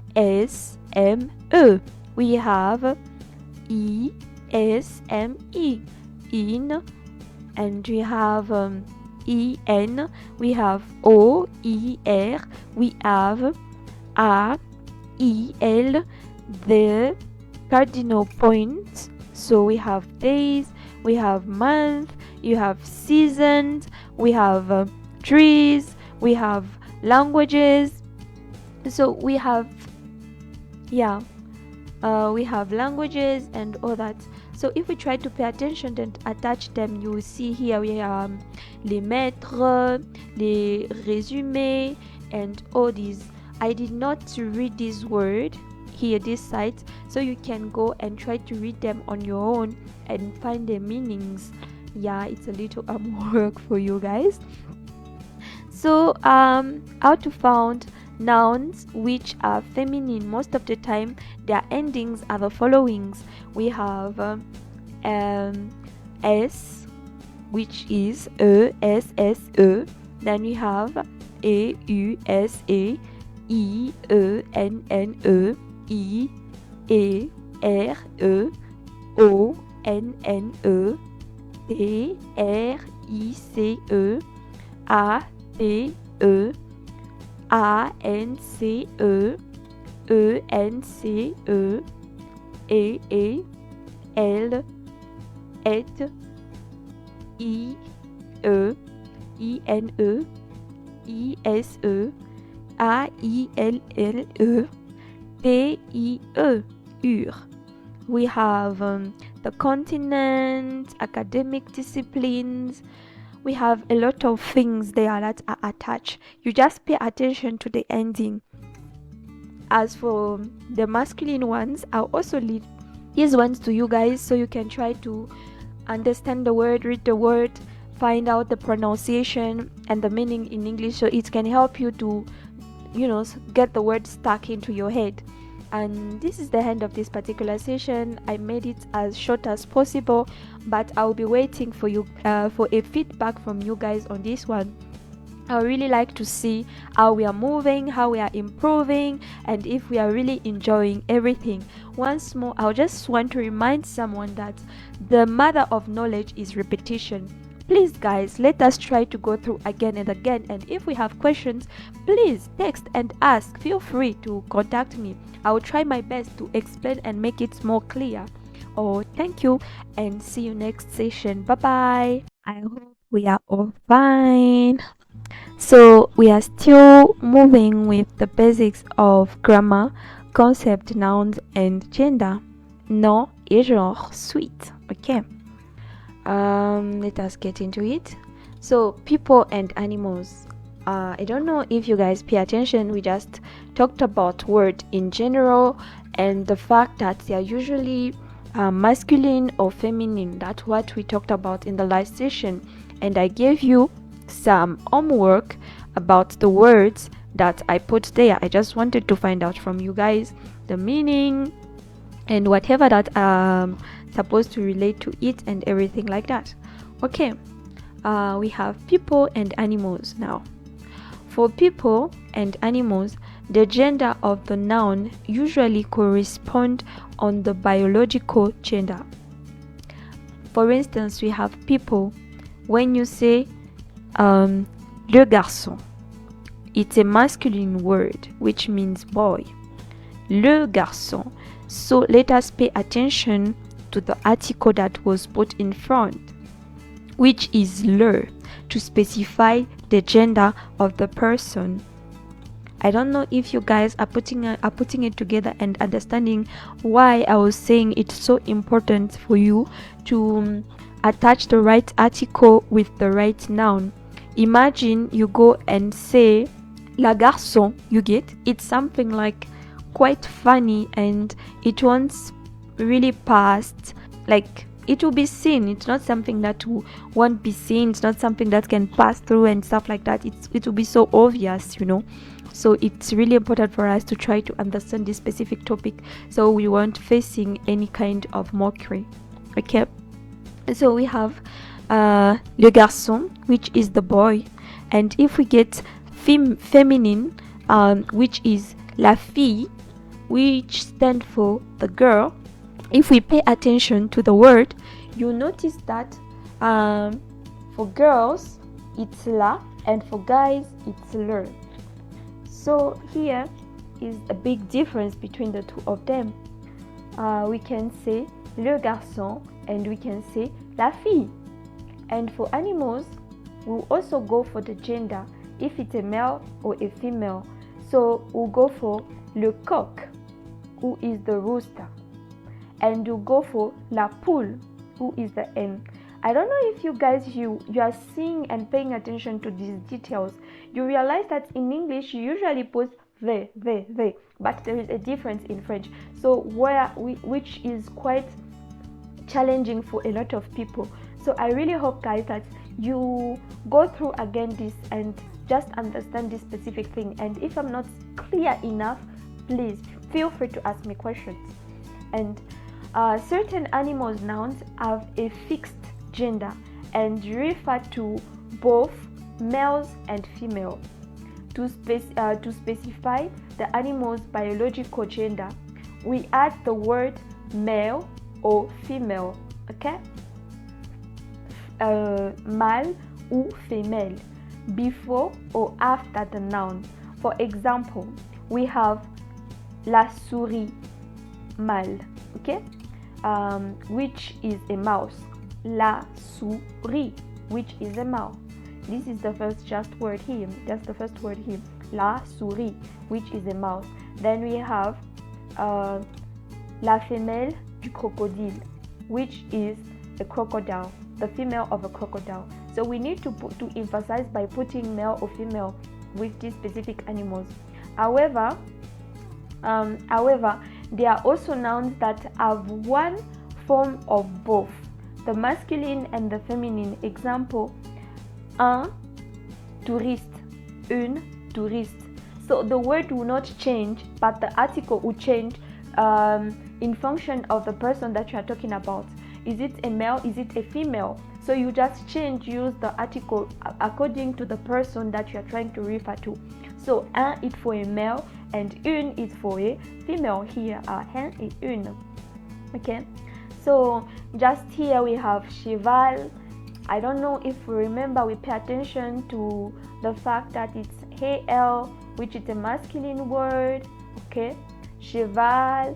Then we have chien, we have chat, we have mouton, we have vache, we have âne, we have cochon, chèvre, pig, et nous avons aussi we have chèvre, which is here, chèvre is here, which is a goat, and you have cochon, which is a pig, and you have grenouille, frog. Just try to memorize and know these my word. It can help you a lot. And French family, for the person you have we have the family, les enfants, children, le père, father, la mère, mother, les parents. One thing that I think we should pay attention to is this one here, just here, les parents. So what you notice is that whenever you put a male and a female and you want to talk about those two at the same time or at once, the article will favor the male than the female. And if it's plural, you put les, but sometimes you just generalize it and make it for male, even if they are male and females. So we have les grands-parents, which is grandparents. We have le frère, which is brother. We have la sœur, which is sister. La grand-mère, which is grandmother. We have le grand-père, which is grandfather. So please, once more guys, let us go through again and again. Do not forget, the mother of knowledge is repetition. I hope you enjoyed this session. If there is any question, any preoccupation, just feel free and send me a text. I'll try to see if I can do anything about it. Bye bye. Thank you. Bonjour, bonjour, bonjour. J'espère que nous allons tous bien. Je l'espère sincèrement. Okay, let us get into our topic today. We are still under the basic grammar concept, nouns and gender, which in this specific one session we are going to look at the job titles. Okay, certain job titles do not have a separate feminine form because they are already end in en or er. Example, we have a journalist in English, which is a journalist. So you can just put the article to specify the gender of the person or maybe the sex of the person that you are referring to. So you say une journaliste, un journaliste. So it's journaliste. Journalist. Okay? Journaliste. Un libraire, une libraire. This is the person that works in a library, the librarian. So you just put the article to specify which one you are talking about. Une interprète, une interprète, un interprète, une interprète, un interprète. Okay, the one that translates. Interprète, translator. Une ministre, un ministre, une ministre, a minister. So we are moving still with the jobs. Likewise, there are other jobs titles that only exist in the masculine form but refer to both men and female. Okay? Example, we have un ingénieur, which is an engineer. Ingénieur, ingénieur. Une ingénieure, un ingénieur. Professeur, professeur, une professeure, un professeur, une professeure, un professeur, which is a lecturer. Chirurgien, we have une chirurgien, un chirurgien, une chirurgien, un chirurgien, which stands for a surgeon, okay? The one that opera people, the one that do surgery on people. Un médecin, une médecine, un médecin, une médecin, un médecin, une médecin. So we'll still keep médecin for both, which is a doctor. We'll still keep médecin for both, but we'll just change the articles. I think someone is getting it by now, right? The majority of professions that were previously only associates with men who have their own feminine form, except for those one ending in A, or those one ending with EUR, which is er. However, okay, the use of these feminine forms is not very common. It is compulsory, right? Example, we have un magistrat, une magistrate. Un magistrat, une magistrate. So it's compulsory. You can use both to specify the feminine person, because these words usually in the history we didn't really find people exercising this kind of job.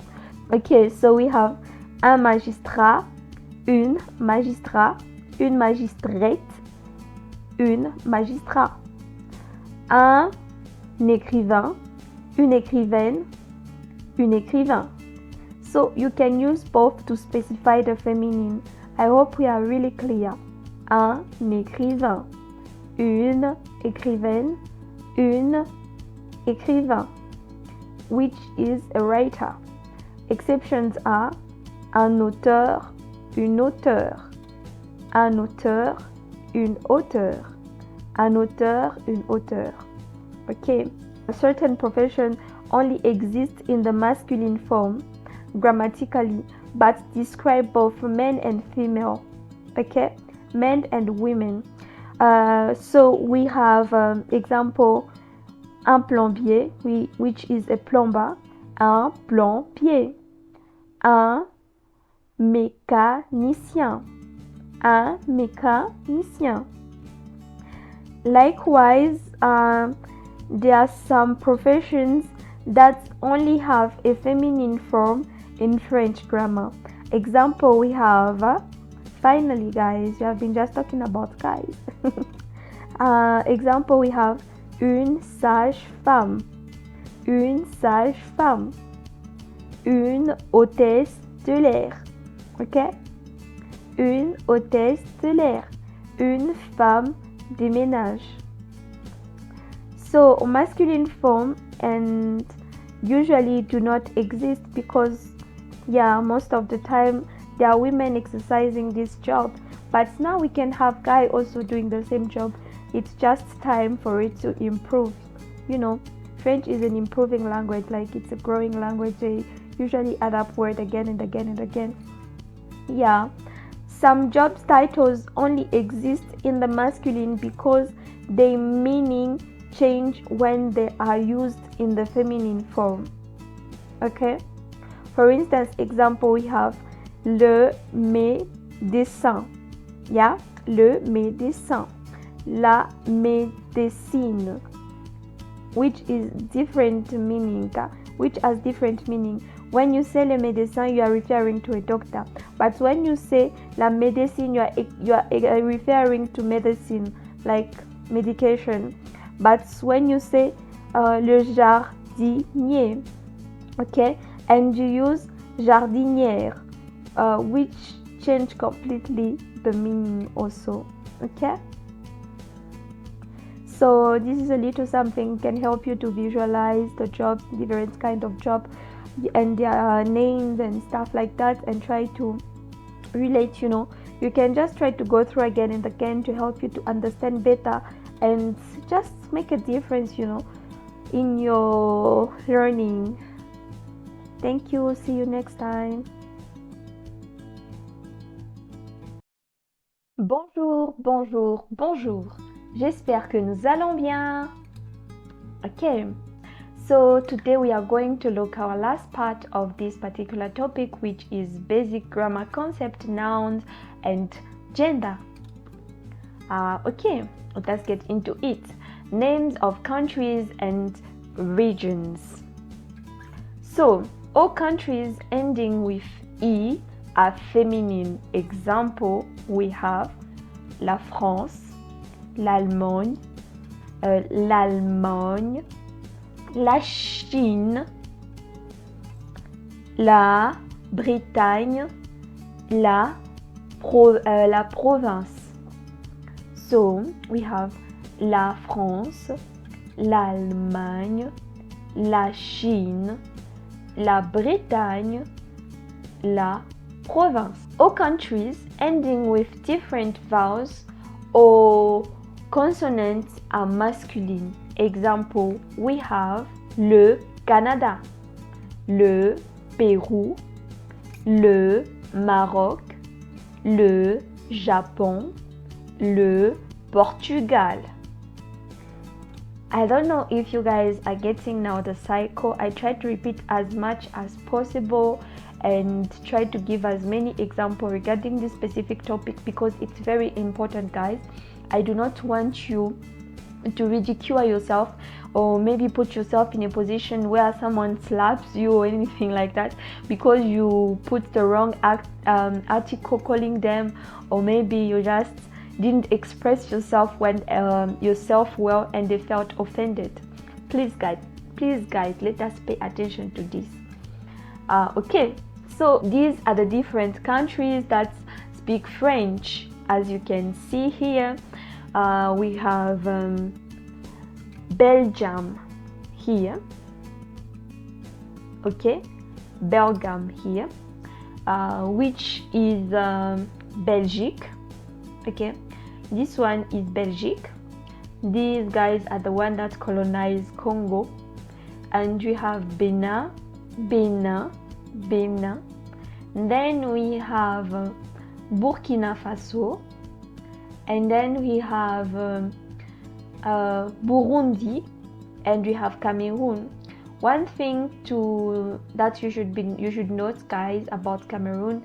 One thing that you guys should know about Cameroon is that it's a bilingual language. It's a country where they speak French and English. Then we have Canada, is also a country where they speak French and English. And we have Central Africa Republic, which you say Central African Republic, la République Centrale, okay. And one thing that is really funny, guys, and I had a challenge with, I would like you to just pay attention to, which I usually used to do, is that I used to reverse word and I would sound so weird, and people used to ask me, why are you reversing words? It's the fact that here, as you can see, you say Central Africa Republic, right? But in French, you say République. You start by République, right? République Centrale d'Afrique. Okay, you get now, it can be a bit confusing and challenging. And we have here Chad, they also speak French. And we have Comoros, sorry. And we have Côte d'Ivoire, we have Democratic Republic of Congo, my country, guys. So as I said again, I'll read Democratic Republic of Congo, but in French I will say République démocratique du Congo. So I'll have to start with Republic, which is République démocratique du Congo. And we have Djibouti, we have Equatorial Guinea, and we have France, we have Gabon, we have Guinea, and we have Haiti, and we have Luxembourg, we have Madagascar, Mali, and we have Monaco, Niger, Republic of the Congo. So guys, do not mistake, we are neighbors, but we are not the same country, as you can see by the flag and the name. And we have Rwanda, we have Senegal, we have Seychelles, we have Switzerland, we have Togo, we have Vanuatu, we have, Vatican City. There are so many places that you can go and speak French. Just I wanted to put this picture so we can visualize how big, and how vague is the places to which we can be speaking. We can use our knowledge of French. We can go, we can travel, we can visit and enjoy. Some of us can go to Paris, which is the city of love. You find it in France, and you'll be able to express yourself. And specifically, those guys, they are quite they're snobbering if you don't know how to speak French. Yeah, so if you are prepared, it's still a good thing. And most of these countries that I mentioned, when your native language is English and you just speak French and they just see the effort, they really love that, and they will welcome you like never before, and they'll be so happy. So this is the end of our session. If anyone has a question, not getting anything, or maybe you need more clarity to find more, you have questions, feel free to text me. And do not forget, guys, repetition is the mother of knowledge. Okay, bye. See you next time. Bye-bye. For this specific topic, we are going to look at the basic grammar concept of verbs, which are verbs. Guys, so we all know that these classes that we are taking are for beginners.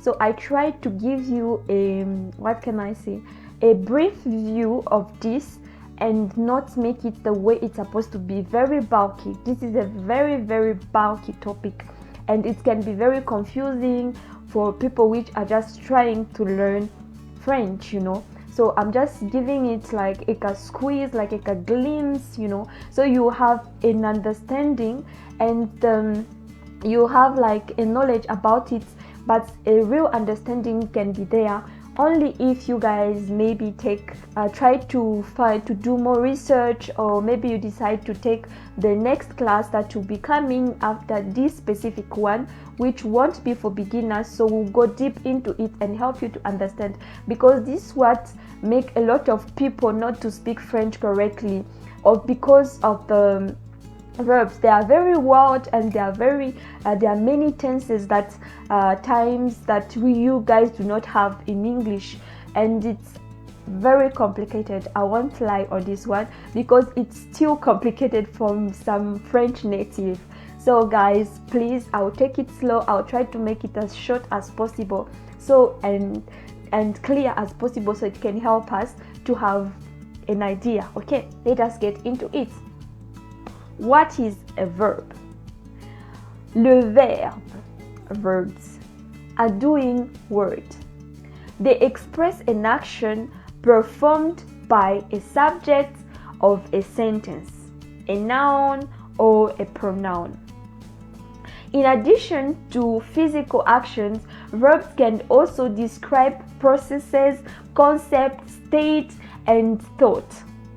Some typically French action verbs include courir, which means running, danser, which means dancing, sauter, which means jumping, and we have chanter, which means singing, and we have écrire, which means writing, we have lire, which means reading, etc., etc. Some typically stative verbs in French are être, devenir, paraître, rester, etc., etc.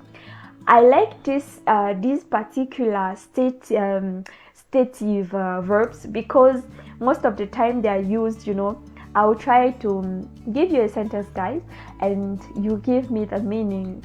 Okay? Entre, être, et ne pas être, j'ai choisi de paraître. It's a very beautiful thing actually. So I hope you guys will try to find out about it. So let us continue. Exemple, nous mangeons tous le soir à 20h pile. So here, mangeons, it's manger that I just read, which is eating. It's an action verb. Nous mangeons tous le soir à 20h pile. Nous mangeons tous le soir à 20h pile. Le chien a sauté par-dessus la haine. This is an action verb. Action. Sauter, which means jumping. Cette maison est vraiment très belle. This house is very beautiful. It's state, like it's stating, okay? It's here, just here. A, which is very beautiful, okay? In French, we can categorize verbs according to their grammatical functions in sentence and according to the mood and tense in which they are used. So, in the following session, you'll find some explanation of all the grammatical terms related to the verbs in French grammar. I'll try to put it down there and make it a bit more clear. But I just hope you guys have the glimpse that I was hoping that you can have, and try to understand that it's very important to know this specific thing. But I'll just give you this to my little things that can help you. I hope you guys enjoy the session. So I don't know if you guys have realized I'm trying to put more sentences which are just in French without translating them, so it can intrigue you to try to understand them and find their meaning. I know Uncle Google has everything and can help us to translate some stuff, but be careful, sometimes the translation is not completely correct. So just try to work on it and try to exercise yourself and find out if you can translate words on your own and phrases. It can really help to exercise. Do not forget, repetition is the mother of knowledge. Okay, thank you guys. Bye bye. See you next session. Bonjour, bonjour, bonjour, bonjour. J'espère que nous allons tous bien. So, today's topic, we are going to continue with the basic grammar concept verbs, which are verbs. So, action verbs are stative verbs in French. We can categorize French verbs into three main categories: action verbs, les verbes d'action, and stative verbs, which les verbes d'action and stative verbs, which are les verbes d'état. Just here, les verbes d'action, les verbes d'état. Les verbes d'action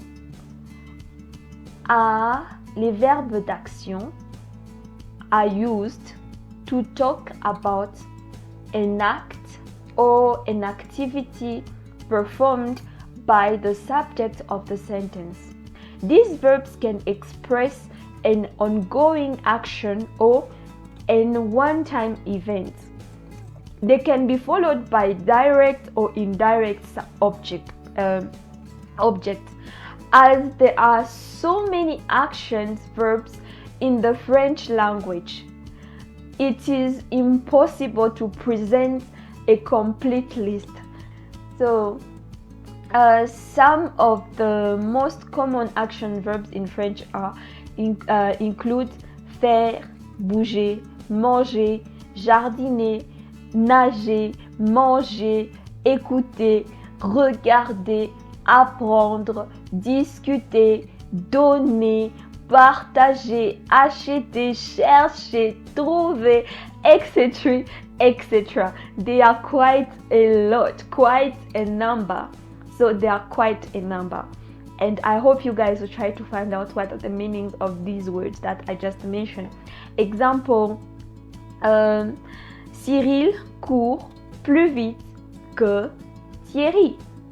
Okay, just this one, the first one. Cyril court plus vite que Thierry. Pauline fait la sieste dans le jardin. Pauline, just here, it's a name. Pauline fait la sieste dans le jardin. Le verbe faire, okay? The verb faire is accompanied by the direct object of the sieste.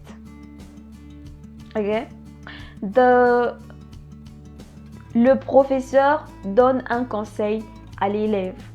The verb donner is accompanied by direct object, which is un conseil, and an indirect object, which is à l'élève. Okay, I hope it's clear on this one. Verbs are quite complicated, like I mentioned, that I said that again.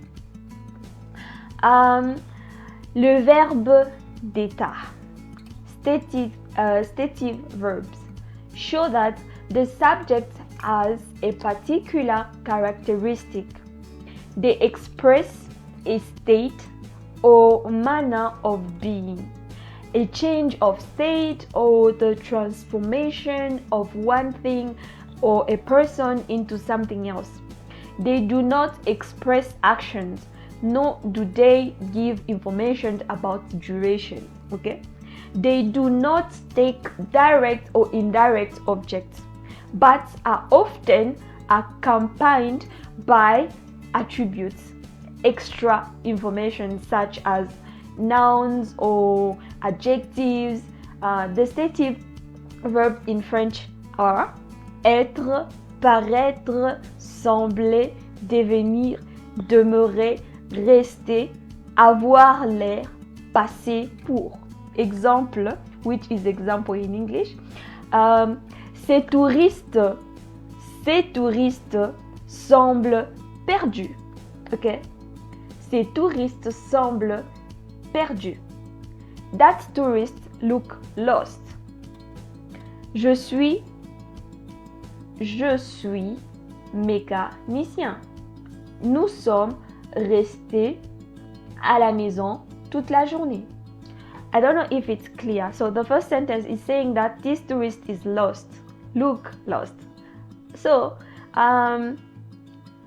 it's really important that we really try to understand that they do not express action, nor do they give information about duration.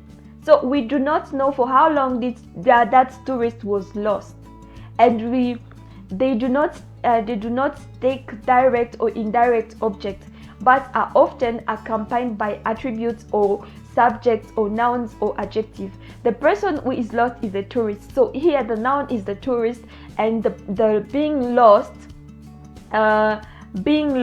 is the verb. Okay? So we have some stuff here I tried to collect for you guys, so you can try to go through them and try to understand and read them and see how it can be helpful to you guys. I really hope it can be helpful, and try to read them and again and again and again. So I have more here. I have the verb to be.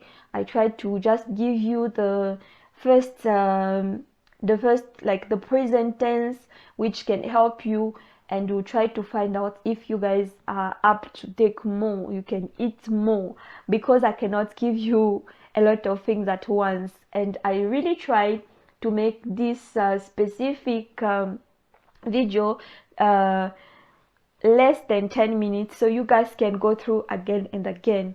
Feel free to ask me if you have any question, and I'll try to help you on that. But guys, remember, the mother of knowledge is repetition. Okay, thank you. Bye guys. I hope to see you in the next session. Bye. Bonjour, bonjour, bonjour. J'espère que nous allons tous bien. So we are still in our topic, the basic grammar, basic grammar concept of verbs, which are verb. Okay, so let us get into it.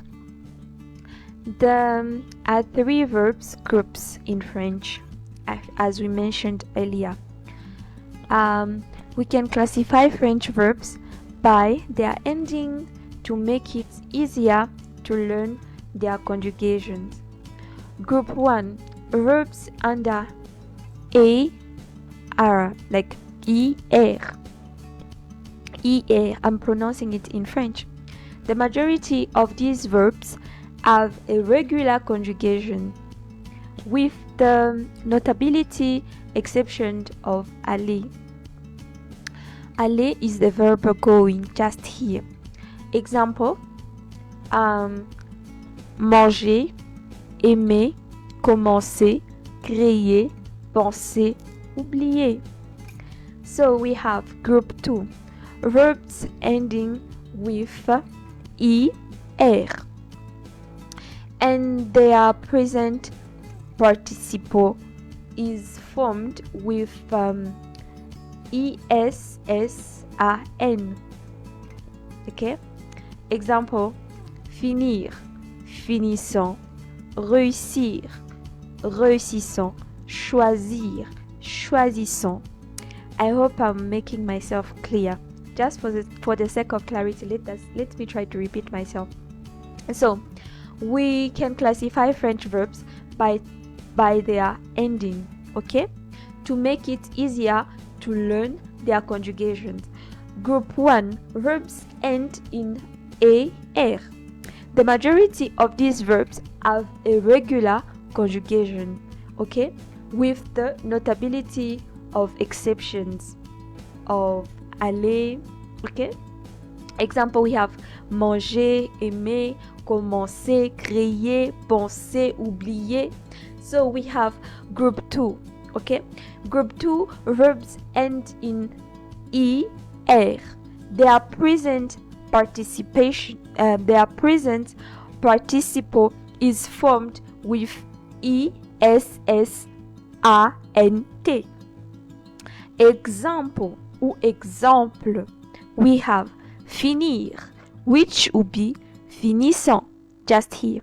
Okay, I'm showing with the mouse. I'm showing it with the mouse just here. Finissant. Réussir, réussissant. Here, réussir, réussissant. Choisir, choisissant. Okay. So what they're trying to explain to us is that verb finishing with er generally being, you can generally have the same pattern that will be changing at the end when you're trying to conjugate it, but there are some exceptions to it. Okay. Group 3, verbs are irregular verbs that don't belong to group 1 and group 2 and group 2. These verbs can also be categorized by their endings. Okay, some end in OER. I'm showing it here with the mouth. OER. Other in RE, while some end in ER, and from there present participle with the ending of ANT. Just here, ANT instead of ESSANT. So example, we have pouvoir, savoir, voir, vouloir, prendre, croire, mettre, attendre, découvrir, découvrant, courir, courant, offrir, offrant. So we have a table here that can help us to understand better what I'm just from explaining. Okay, so you can realize that here the endings will be like similar, if you get the point here. ER, we have E, we have ES, we have we have we have ES, we have we have ONS, we have EZ, and we have ENT. Je chante, il chante, ils ont chanté, elles ont chanté, nous chantons, vous chantez, il, elle chante. So as you can notice here, the ending are all similar, but there are some exceptions. Okay, we have said that verb we have from the first group and second group and the other groups. So I would like you guys to just try to go through and try to understand this. If it's difficult, just come back to me. I'll try to explain a little more about it and make it clear. So yeah, but this thing, like I said before, it's a whole topic on itself. We need to go through and study it like as a particular thing on its own. It's very deep and it's very bulky and it's very complex, especially for the fact that you are English native. So yeah, we are done for the moment with this particular session. So guys, don't forget that the matter of knowledge is repetition. So I'll repeat it again and again. Okay, so we have our next session. We are going to continue with verbs. Ok, thank you. See you guys. J'espère que nous allons tous très bien. So we are still continuing with our topic, which is basic grammar concept of verbs. In French, verbe. Okay. So, main verbs and auxiliary verbs in French. French has simple tenses and compound tenses. Okay. Compound tenses like the passé composé or the plus que parfait contain two verbs. Okay. We have passé composé, which is this one I'm just showing here. Passé composé and plus que parfait contain two verbs. Okay. A help verb, also known as an auxiliary. So do not be surprised when you hear like auxiliary or anything like that. It's just a verb that is there to support the main verb or give it more meaning or help it to have more sense and specify the time of the event or the fact or anything that was happening, and a main verb. Okay, so the French auxiliary, which we can say auxiliaire, les auxiliaires, are mostly avoir and être. Okay, these two, avoir and être. I think I gave you guys a place where you can go through these specific ones, which are to be and have. When forming the compound tenses, these verbs are the ones that are conjugated according to the tense and the subject. The auxiliary verbs are also negated when forming negative sentences. In a sentence, the auxiliary verbs comes first. The auxiliary verbs comes first and followed by the participle of the main verb. I hope it's giving to someone right now. So it's really important to learn how to use the auxiliary verbs correctly, because it can mess up the phrase and the sentences, and whatever you want to say will not have any meaning anymore if you just messed up these two. So we will look into it in the medium French classes. We will try to focus more on verbs and stuff like this. Example, we have the invité. Les invités sont arrivés en avant. Les invités sont arrivés en avant. Les invités sont arrivés en avant. We have arrivés en avance. Sont arrivés en avance. Sont is the auxiliary and arrivé is the main verb. It's just giving its meaning. The visitors have arrived. The visitors have arrived in advance. So the have is the auxiliary and arrived is the verb. Is the main verb. Est-ce que tu as bien dormi cette nuit? est-ce que tu as bien dormi cette nuit? So, if anyone can guess, a is the auxiliary and dormir is the main verb. The main verb, the main verb, which you can also call in French, les verbes principaux, okay, ou les verbes, les verbes principaux, is the one that carries meaning in the sentence. So if you remove the main verb, there won't be meaning to the phrase will not have meaning. But if you remove the auxiliary, the phrase will not be the tense of the phrase will change. Okay.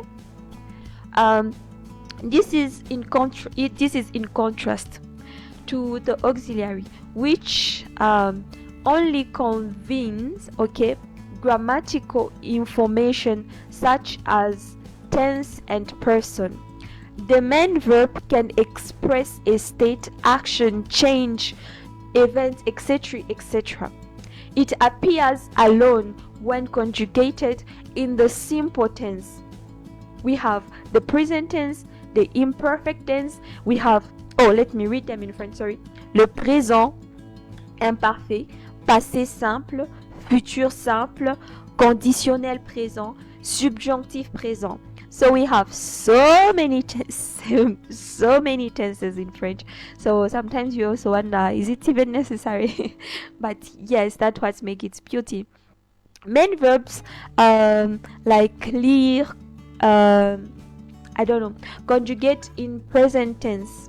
Okay, in the compound tense, the main verbs takes the form of the past participate and follows the auxiliary verb in the passé, recent, and the future approach. Okay, the main verb takes the form of the infinitive and follows the conjugated form of the verb venir and aller. So, like I said, if you do not pay attention, this one is tricky. Example, we have j'ai lu un livre passionnant la semaine dernière. Auxiliary, avoir, followed by the past participle of the main verb lire. Je viens de terminer mon livre passionnant. Infinitive of the main verb terminer after venir de. Okay, so just try to go through. You realize that it's really it can happen that the main verb and the auxiliary are the same, avoir and être. So it's a complex thing, you know. Example, Simon a eu une bonne note.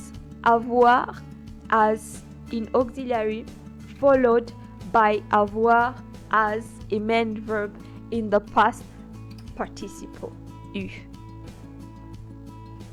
So you can just try to check out these my little things that I usually put for you guys to help you just to go through. Here you can see the main verbs are just here, and you have here some French auxiliary verbs, and I hope you guys go through this and enjoy it. Sorry I make it a bit longer, but yeah, just trying to make it clear. And if it's still not clear, just feel free to try and ask questions and see if I can help and make it better. Do not forget, guys, mother of knowledge is repetition. Okay, thank you for still being here. See you next time. Bye bye. This particular session, we are going to look at the basic grammar of conjugation. Okay, I hope someone is excited as me. So let's go. So, conjugation, okay, refers to the process of changing. Okay, conjugation refers to the process of changing the form of verb to match its subject in terms of the person, number, and sometimes gender. In French, verbs are conjugated based on the subject pronoun and the tense of the action. Here are some key points, okay? We have subject pronouns. Subject pronouns here that we can mention and point out are French like je, which is I, tu, which is you, okay? Which are singular. Usually they're singular. Not even usually, they're singular. And il, okay, let me show you with the mouse. So we have it here, right? Il, elle, on, which is usually which we can translate as he, she, on, or something like that. Then we have nous here, nous, which can be translated as we, vous, which can be translated as you, but this one is plural for many people, okay? And il, elle, which is they. Regular verbs conjugation. So most verbs in French follow regular conjugation patterns based on their infinitive ending, which we talked about in the previous slide. ER, ER, IRA, O, ARA, E, which is R, E. So I don't know if you guys noticed that things keep on coming back. That's why I keep on asking and insisting that you should be trying to go through again and again and understand one session before moving to another one, and try to at least have a kind of understanding and what can I say, a knowledge, you know, about it before moving, because everything is built up like on the precedent one. It's really important. That's why I really ask you guys to go through again and again. So example, we have present tense, okay? For the verb parler, which is to speak. Parler. Je parle. I speak. Tu parles. Il parle. Elle parle. On parle. Nous parlons. Vous parlez. Il parle. Elle parle. So the difference between il to the singular and plural is il, okay? And here it's il, like you make it lighter. Elle, okay? And most of the time, to find out the difference, it's by the following word. For instance, il parle, elle parle. Il parle, elle parle. So you understand and get the following part by writing, by paying attention to the person who is saying. You pay attention to details, maybe like there are a lot, there are few, so you know how to make the difference between the two of them. Yeah, so here is something that can help you guys. The French grammar, the subjunctive and regular verbs, conjugations for for ER, IR and RE verb. Then rules: take the present tense, 3-person plural ending and add on the ending, okay? So most of the time you just put it into your head. When you're talking about one person, most of the time you have I at the end.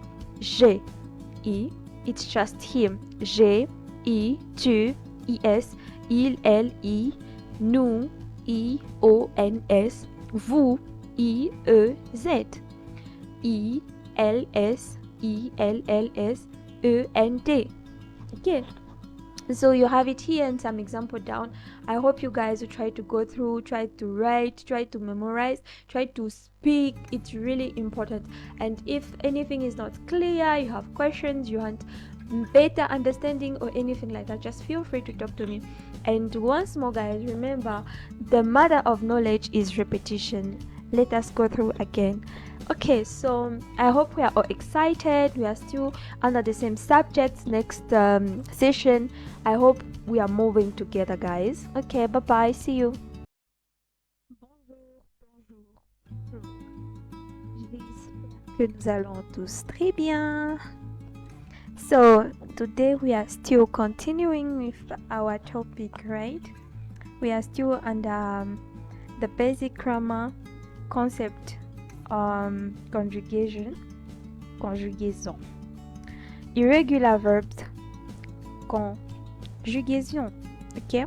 Irregular verbs, conjugation. Some verbs have irregular conjugations and don't follow the regular pattern. I think we talked about this. It's just repeating itself and explaining more about it. Example: present tense for the verb être, which is to be. Je suis, I am. Tu es, il est, elle est. Nous sommes, vous êtes. Ils sont, elles sont. Okay. Then you have tenses, right? French verbs can be conjugated into various tenses, including present, past, past composé, passé composé, imparfait, future, conditional, and more. So there are so many tenses, and most of them have their own rules and stuff like that. That's why I keep on emphasizing that it's important for us to really try to understand just these basics that I'm trying to give. And if you want to continue learning, we'll go deeper into it, and you'll take time and work a lot on these ones, because they are basically, if I can say, the mother and the foundations of how to speak a good French, you know. Example, we have passé composé. For the verb avoir, to have. J'ai, I have. Tu as, you have. Il, elle, on a. Nous avons, vous avez. Ils, elles, ont. I think I mentioned this, but just for the sake of reminding someone, I'll just try to repeat again this one that let me try to show it. Vous avez, this one can be used for singular and plural, but in a respectful manner to an elder, or maybe to your superior, or maybe to someone that you don't really know, and you don't even know if they are older than you, or maybe you just don't want to be familiar with them. You use this one, even if it's one person. And if there are a lot of them, you know, you still use this one, and yeah, in a respectful manner. Mood. Verbs in French can also be conjugated in different modes, okay, such as indicative, imperative, subjunctive, and conditional. So understanding verbs conjugation is essential for constructing grammatical correct sentences in French. I'm repeating again myself. This is very important.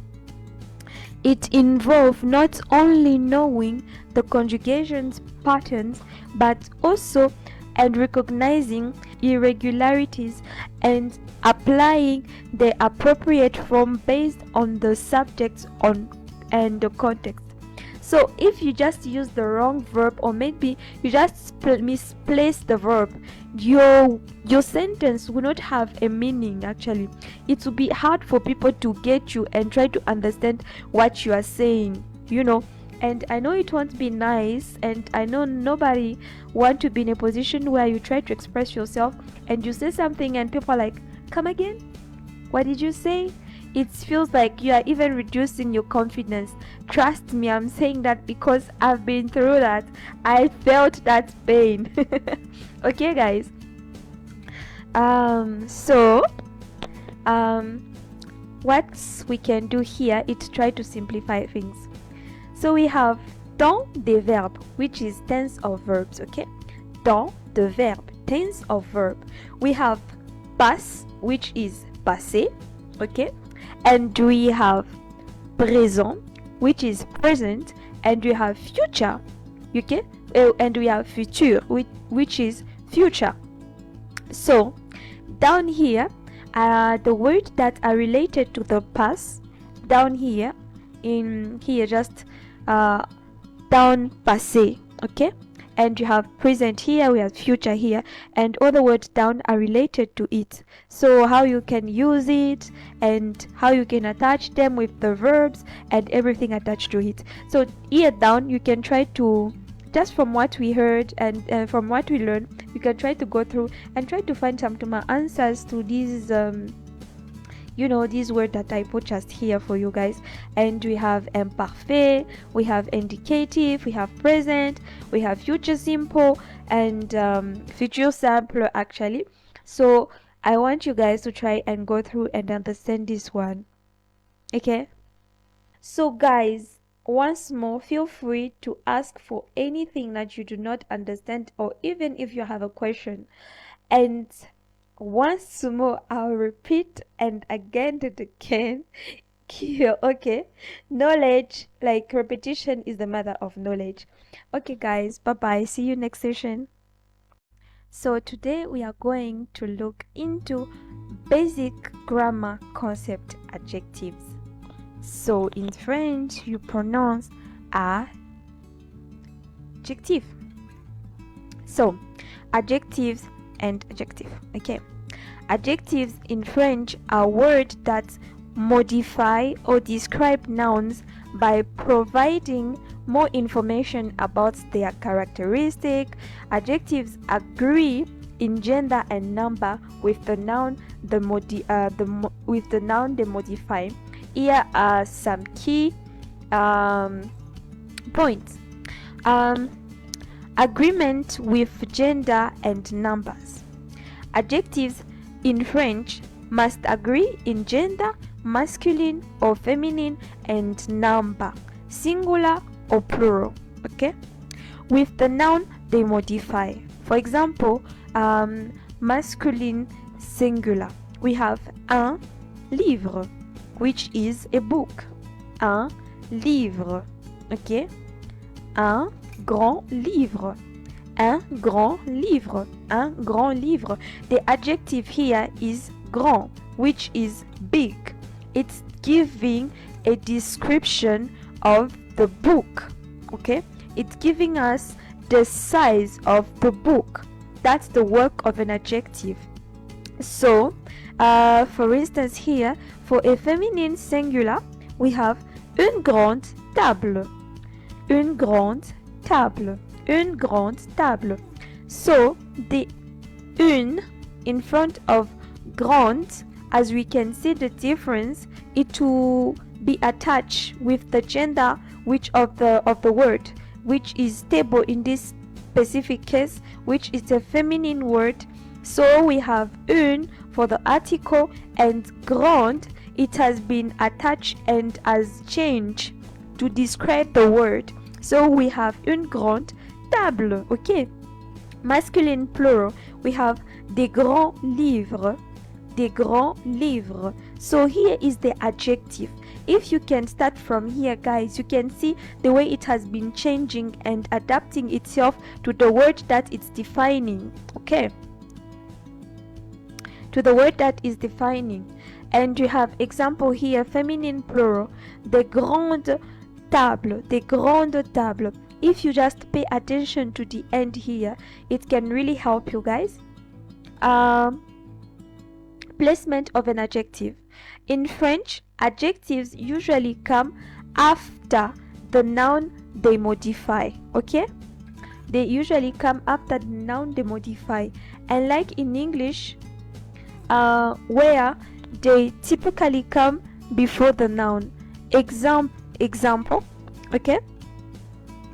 Most of the time, okay, they usually come after the noun they modify.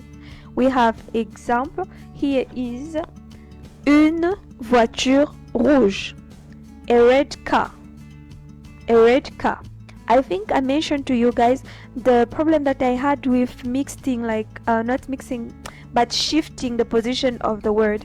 So most of the time I think it can be a challenge for people that are starting to speak French when they are used to speak English, and if you are used to speak French and you just speak English. So you should pay attention to this one. Une voiture rouge, okay? Bags, adjective, okay? Some common adjectives known as bags, adjective, beauty, age, goodness, size, usually come before the noun, okay? There are always exceptions, as we saw in grande table et toutes ces choses là. It's an exception. So we have une belle fleur, a beautiful flower. When it's describing the beauty, the age, the goodness, the size, it's usually before the noun that is giving and is describing. And we have demonstrative adjective. Demonstrative adjective indicates with specific noun is which specific noun is being referred to and agree in gender and numbers. Example, ce livre, 10 books, okay? Ces livres, ce livre, ces livres. I don't know if you guys can feel the difference. Ce livre, ces livres, cette table, ces tables. Okay? You can see there. And we have position on multiple adjectives. When there are multiple adjectives modifying a noun, they generally follow the specific order: quality, quantity, opinion, size, age, shape, color, proper adjectives. Okay? And I hope you remember we have bank adjectives. Okay? Example, un grand livre rouge. Un grand livre rouge. So here the adjective is grand and rouge. Now grand, because it's a bank adjective, I think we remember what is a bank adjective, right?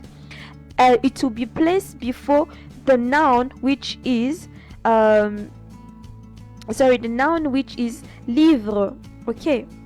And we have competitive superlative forms. Adjective can have comparative and superlative forms to express comparison. Example, comparative adjective, we have plus grand que, bigger than, plus grand que, bigger than. Superlative, which is le plus grand, okay, le plus grand. Understanding how adjectives agree with noun in terms of gender and numbers is crucial for constructing accurate and meaningful sentences in French. It adds detail and specificity to the description of the noun. So here you have something that can help you. Adjective qualificative, you have good, you have born. It's here just showing you. And the adjective possessive, just showing you what you possessed and stuff like that. If you can just try to go through, guys, it can help you. And yeah, this is the end of our session. I hope you enjoyed the session. Once more, if you have some questions, please feel free and ask. Okay guys, bye bye. So today's topic, we are going to talk about the basic grammar concept, pronouns. Okay, I hope someone is excited. The following are some fundamental pronouns in French. Remember to consider gender and numbers agreement when using pronouns. And do not forget, guys, practice is key to to master their usage in different contexts. So we have subject pronoun. The subject pronoun, les pronoms sujets. Subject pronoun, les pronoms sujets. So these are the pronoun that demonstrate the person that we are talking about, which is the subject. So the singular forms are usually je, tu, il. Okay, so here we have je, tu, il. Je, tu, il. And the plural we have nous, vous, il, elle. Nous, vous, il, elle. So these ones here help us to point at the person that we are talking about, the person that is the subject in the whole sentence, the pronoun. So I can say, je suis fatigué. I am tired. Who is tired is I. Okay, so this is the pronoun for singular person. And plural, we are tired. Who is tired? We. Okay, we are tired. And who is tired? We. We are the subject. We are the one that are tired. Object pronoun. We have object pronouns, le pronom d'objet, which are direct object pronoun. Direct object pronoun. Les pronoms d'objet direct. Okay, this one is pointing directly to the subject. You use it pointing directly at the subject. Direct object pronoun. Object pronoun. Okay, the object, the person, the thing. Me, these are mine. Okay, me, I'm pointing at me. Who are, for instance, my book. Okay, no, let's say mes livres. Who is the owner of the books? It's me. Okay, all books, like whenever you ask the question, who is the owner of the book, you need to find the me in your phrase to make it the object pronoun. Te, okay, you, it's informal. Okay, they belong to. For instance, I say, come and take your book from the table. Whose book are we supposed to take from the table? Yours. Nous, it's us. That house belongs to us. Okay, who's the owner of the house? Us. It's a direct. We are mentioning, we are saying we are the owner of that house. Vous, you, vous, you. So it's pointing to the owner of the object, not really the owner of the object. Direct object pronoun. Nous sommes les auteurs de ce livre. We are the author of the book. Vous, you, they, them, me. And we have indirect object pronoun. You can still use me, they, lui, nous, vous, leur. Possessive pronouns. Les pronoms possessifs. Singular. Ma, me. Ma, me. This is showing who owns the thing. Ma, me. Ton, ta, tes. Just here. Ton, ta, tes. Ton, ta, tes. Son, sa, c'est. Son, sa, c'est. And plural, we have notre, votre, leur. Notre, votre, leur. Notre, votre, leur. Okay, these are the possessive ones. They show who is the owner of that particular object. And yeah, this is the end of this session. I hope you guys enjoyed, and if you have any question, please feel free to ask again, and we'll try to make it to help you understand better and try to make it easier. Thank you. See you next session, guys. Bonjour, bonjour, bonjour, bonjour. I hope we are all fine, guys. So today we are going to continue in the same topic, which is the basic grammar concept of pronouns, and this is the last part. I hope you guys enjoy the session. Demonstrative pronouns, les pronoms démonstratifs. Okay, what are pronouns? What are demonstrative pronouns? So these pronouns are the type of pronoun that are usually used when you want to design when you want to point at the thing or the person that you are talking about. Okay, there are many forms of pronouns, of demonstrative pronoun, which are masculine, feminine, and all that. I think by now we have the ability to distinguish the feminine part and the masculine part.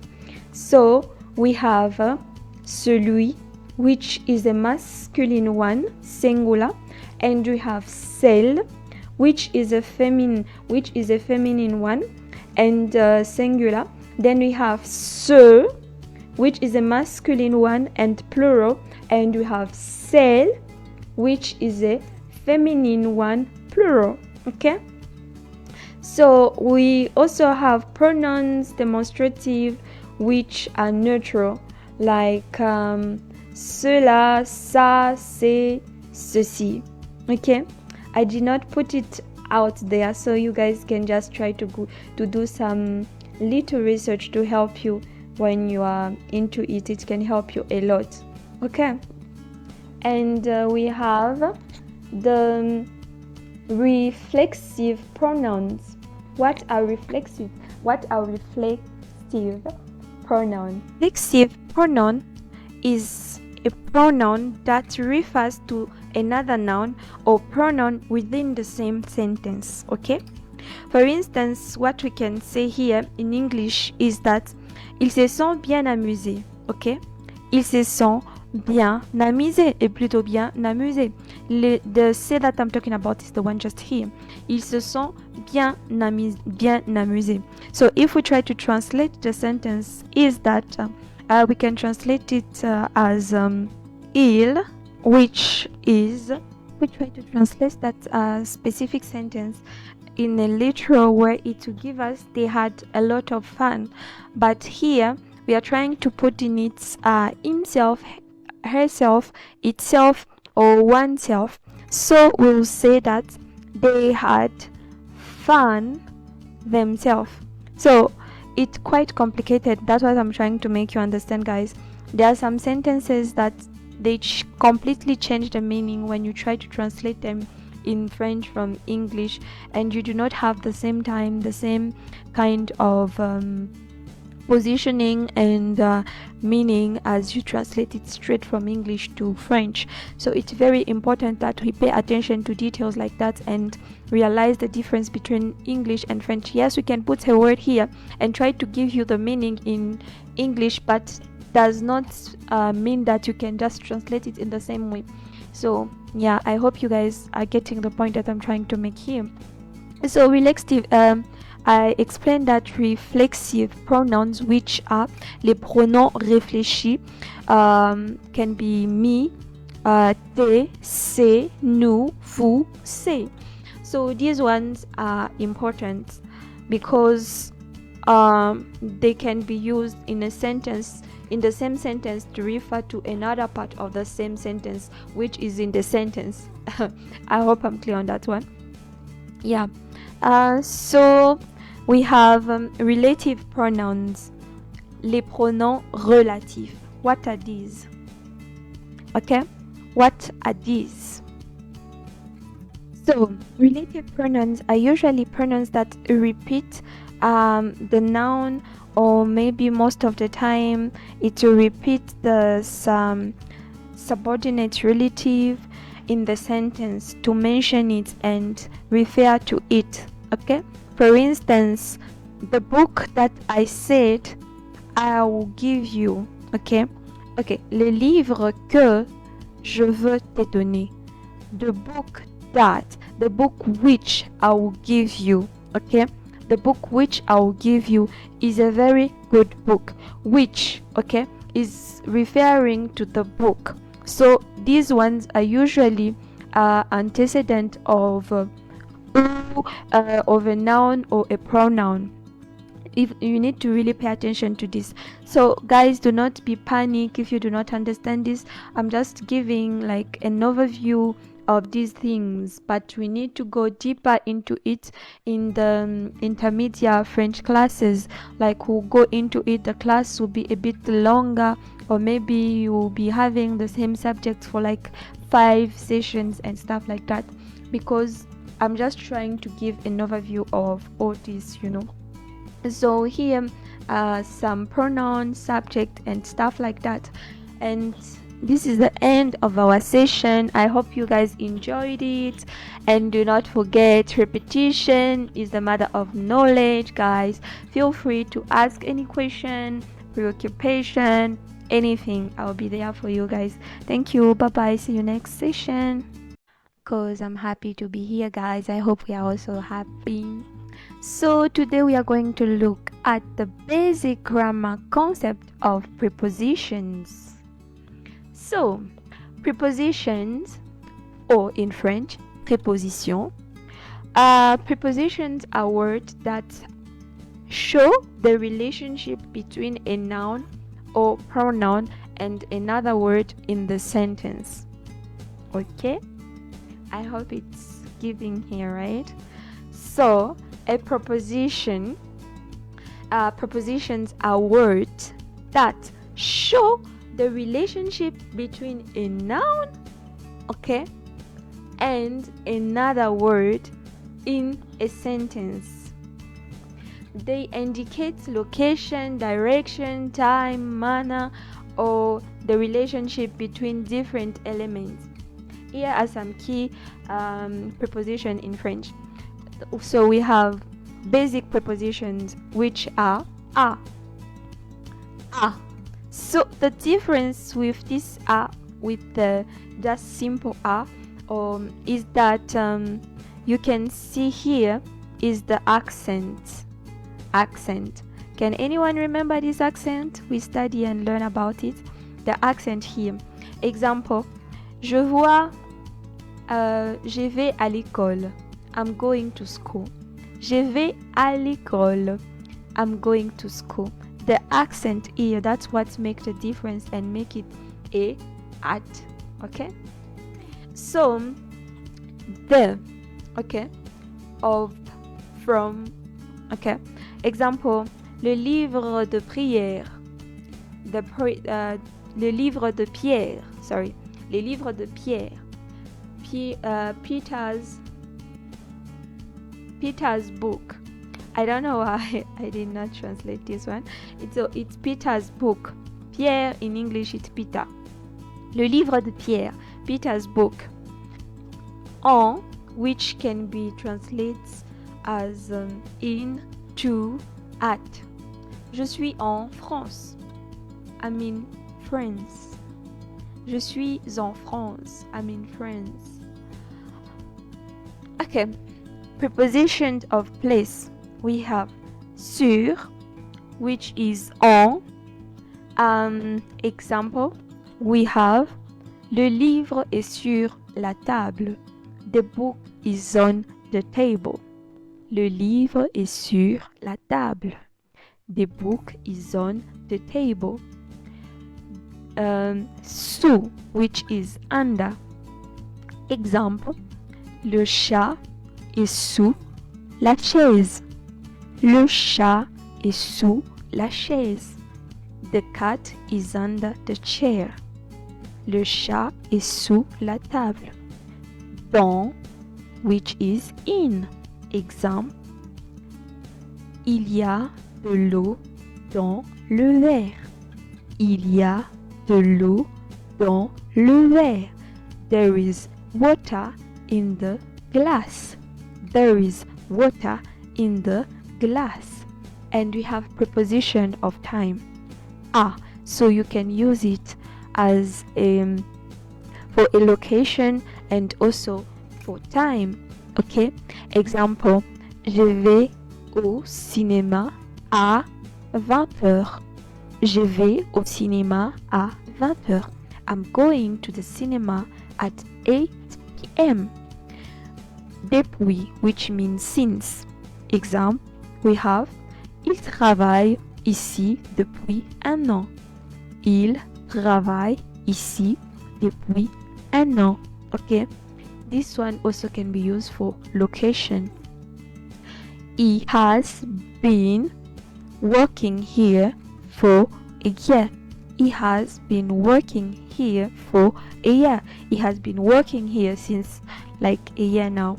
So, pendant, which means during. Pendant. Nous avons étudié pendant la nuit. Nous avons étudié pendant la nuit. We studied during the night. We studied during the night. Preposition of movement. We have vers, toward. Example, il marche vers la plage. He is walking toward the beach. Jusqu'à, until. Jusqu'à, until. Example, je vais rester ici jusqu'à demain. Je vais rester ici jusqu'à demain. I'm going to stay here until tomorrow. À travers, through. À travers, through. So, il a marché à travers le parc. Il a marché à travers le parc. He walked through the park. He walked through the park. Preposition with infinitive. Pour, for, for. Il étudie pour réussir. He studies to succeed. Il étudie pour réussir. He studies to succeed. Sans, without, sans, without. So you need to pay attention to the S here that make it without. If you put a T, it's a verb. If you remove it, it will have another meaning. Okay. Example. Il part sans dire au revoir. Il part sans dire au revoir. He's leaving without saying goodbye. He's leaving without saying goodbye. Avant de, before. Avant de, before. Manger avant de partir.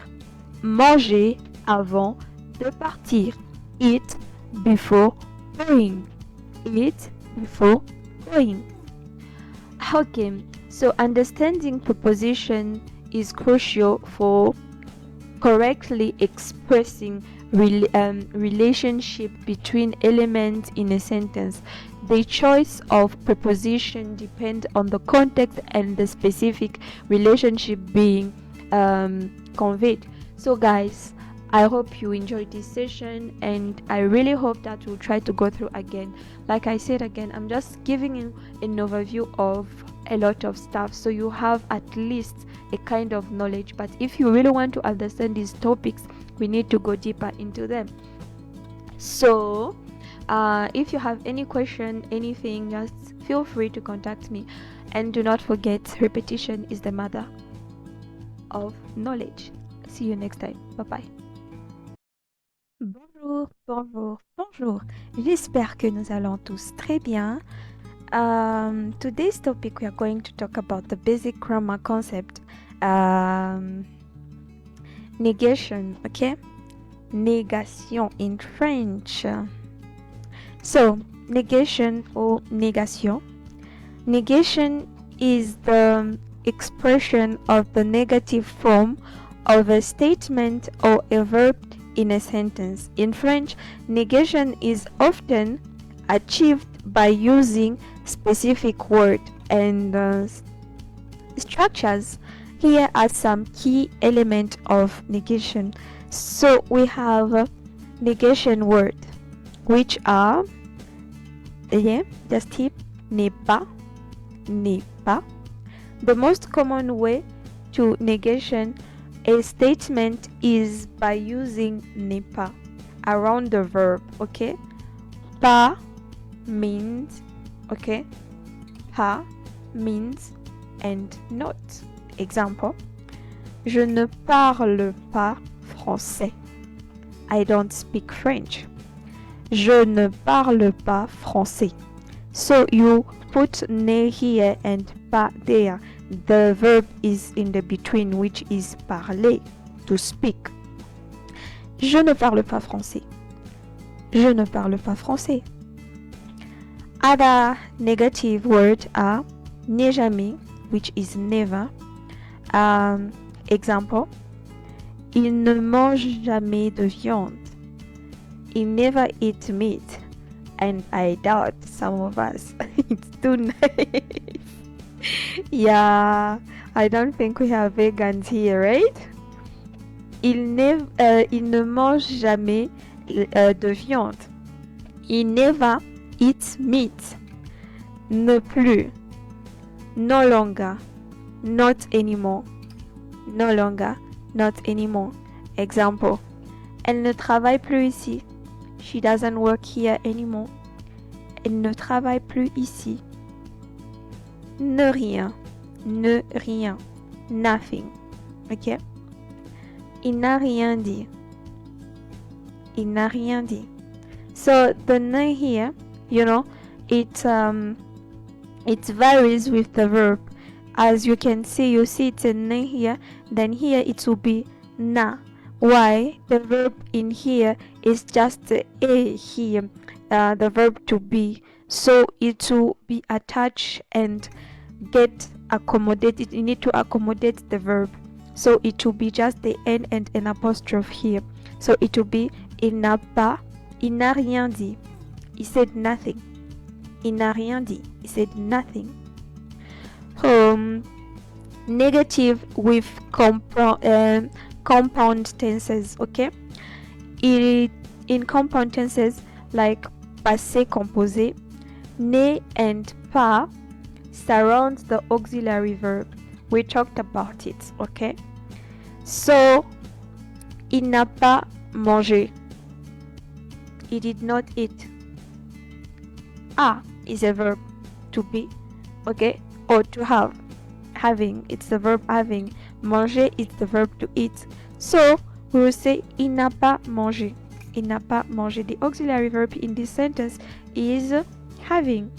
He did not eat, okay? So, il n'a pas mangé. He did not eat. Double negation. In French, double negation is common and doesn't create a positive meaning. Additional negative word can be added, okay, for emphasis, like to make it strong, a strong ground, if I can say that. Je n'ai jamais rien vu d'aussi beau. Je n'ai jamais rien vu d'aussi beau. I've never seen anything so beautiful, okay? Like you guys. Negation with undefined articles. When negating a statement with undefined articles, we have un, une, de. Un, une, de. You use the instance, okay? You use the instance. Example, je veux une pomme, okay? I want an apple. I want an apple. Becomes je ne veux pas de pomme. I do not want an apple. Je ne veux pas de pomme. Okay? I do not want an apple. Negation in command. We have in negative command we have ne, and the verb are used without pas. So it's strongly commanding you. Ne mange pas ça. You use this one when you're talking to your kid, you're talking to someone who is younger than you, you're shouting. For instance, a kid is trying to eat dust or grass, I don't know, grass or something like that. When you're like, ne mange pas ça, don't eat that. Ne mange pas ça. Okay, Don't eat that. You are just being strong and firm in your word. Negative with adverb. When negatives and when they are verb that is modified by an adverb, ne and pas surround both the verb and the adverb. Example, il parle souvent. He often speak becomes il ne parle pas souvent. Il ne parle pas souvent. Il ne parle pas souvent. He does not speak often. Does not speak often. So understanding negation is essential for accurately expressing negated statements and forming negative sentences in French. It involves using the appropriate negation word and placing them correctly in relation to the verb and other element in the sentence. Okay, it's very important. So I hope you guys will try to go through again and understand better what we are just from talking about. And if you have any question, please guys feel free to ask me any question you have, and I'll try my best to make it clear. And remember, we are just scratching, like it's just the surface, but things are a lot deeper, that we need to learn. And if you have any question, just ask. Bye. We are going to look at the basic grammar concept, interrogative. I hope someone will enjoy this session. Okay, interrogative in French, which is interrogative. Interrogative are words used to form questions. They help gather information, seek clarification, or prompt a response. Okay, in French there are various interrogative words and structures. Here are some key elements of the interrogative. So, questions word. We have quand, which is when. Quand est-ce que tu viens? Quand est-ce que tu viens? When are you coming? Où, which is where. Où est le marché? Where is the market? Où est le marché? Then we have qui, which is où. Okay, où. Qui est ton ami? Qui est ton ami? Who is your friend? Who is your friend? Quoi? What? Quoi? What? Qu'est-ce que tu fais? What are you doing? Qu'est-ce que tu fais? What are you doing? Then we have comment, which is how. Comment, which is how. Comment ça va? Comment ça va? How are you? This one I think we are familiar with it by now, right? And we have pourquoi, which is why. We have pourquoi, which is why. Example, pourquoi tu pleures? Pourquoi tu pleures? Why are you crying? Pourquoi tu pleures? Combien? Combien, which is how much, how many. Combien de frères as-tu? How many brothers do you have? Okay. How much is this item? Combien est cet article? Question, formation. Okay. In French, one common way to form a question is by inverting, inverting the subject and the verb. Example, tu parles français? You speak French? Become parles-tu français? Parles-tu français? Do you speak French? Okay. Parles-tu français? Another way is to use questions word at the beginning of the sentence and keep the subject verb order. Example, où est la bibliothèque? Où est la bibliothèque? Where is the library? Where is the library? Okay. Qu'est-ce que? Construction. Okay. An alternative method to form questions is by adding est-ce que at the beginning of the declarative sentence. Example, tu aimes le chocolat? You like chocolate. Become, est-ce que tu aimes le chocolat? Do you like chocolate? Est-ce que tu aimes le chocolat? Do you like chocolate? Okay. Qu'est-ce que and qu'est-ce qui? Qu'est-ce que is used to ask about the object of the act. Okay. I think by now you are able to make the difference between the object of the act and the object of the what and the object of the action. So, of the subject. Example of question of qu'est-ce que is used to ask about the object of the action. So we have example here. Qu'est-ce que tu manges? What are you eating? What are you eating? Qu'est-ce que tu manges? Qu'est-ce que tu manges?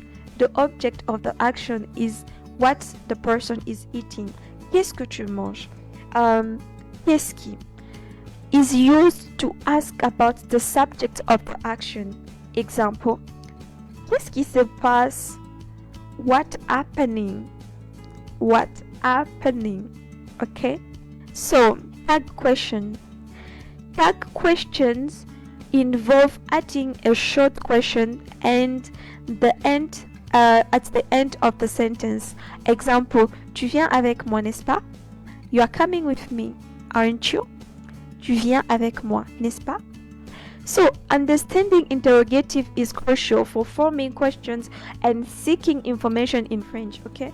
Different questions, words, and structures can be used based on the type of information you are seeking, at the context of the context of the conversation. So, you guys, if you have any questions, please feel free to ask, and I'll be there and I'll help as much I can. So we'll continue the same session. I just try to make it as short as possible, but I've realized that it's a bit longer. So I'll put it into 2, guys, so it can help you and try to understand this better so you can go through again and again. Okay, guys, if you have any question, feel free, and do not forget, repetition is the mother of knowledge. Okay, bye. See you next video. Bonjour. J'espère que nous allons tous très bien. Guys, I'm so excited about this topic today. Tell me how you feel. It's something very important for me to help you guys to learn, because it's not only about the language but also how you feel, throughout the process of speaking, of learning the language and interacting with other people in that same language. One thing we should keep in mind is that our feelings are not only something which we just we can ignore. They are an integral part of our moral, social, and personal well-being. It's important for us to speak out and put word on our feelings. They also can help us to act quickly and in important situations. For instance, you don't like what's going on and people cannot choose the excuse of like, she didn't say anything, he didn't say anything, so I just thought it was fine. You just didn't know which word you're supposed to use, but you just didn't know how to express yourself, which words to put on the specific emotion that you had. So I really hope someone will enjoy this session, and let us learn to put words on what we feel. Okay, and you should just know that French people are very expressive people. They do not keep their tongue in their mouth.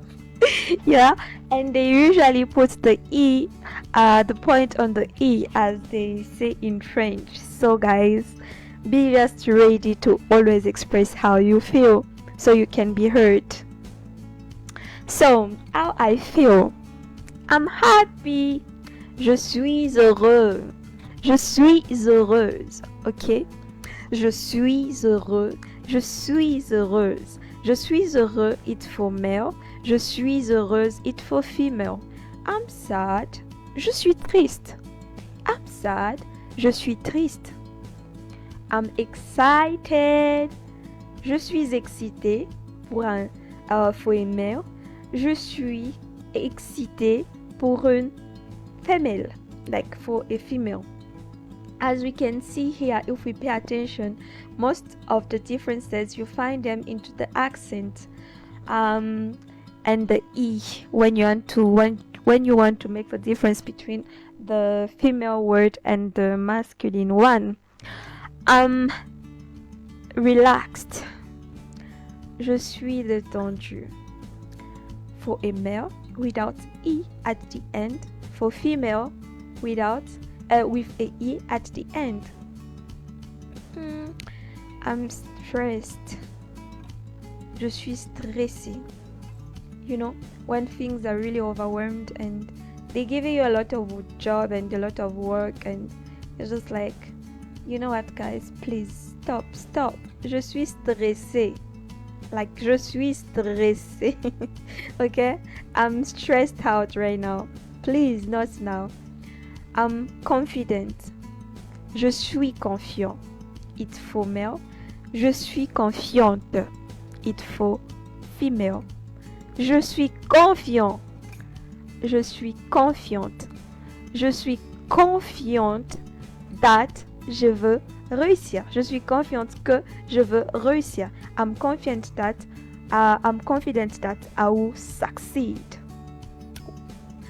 I'm surprised. Je suis surpris. It's for male. Je suis surprise. It's for female. Oh, je suis surprise. I'm tired. Je suis fatigué. Je suis fatigué. It's the same for male and female, but you just pay attention to details, which is E. Je suis fatigué. Guys, I'm in love. Je suis amoureux. This is for male. Je suis amoureuse. This is for female. Je suis amoureuse. I'm bored. Je m'ennuie. Ouais, je m'ennuie.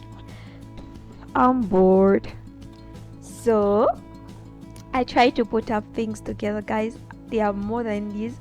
I know there are a lot of emotions, so if we can just try to find out and learn them just for fun, just to be able, and for instance, we can just try to learn more and find out about the emotion or the feeling that you usually experience often, you know, that you often experience, that can help you to know it, so when you have to express yourself, you use it properly.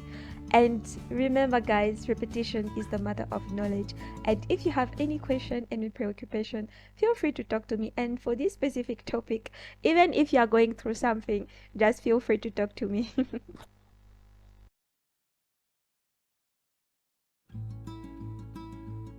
J'espère que nous allons tous bien. So today's topic is tell me what you see.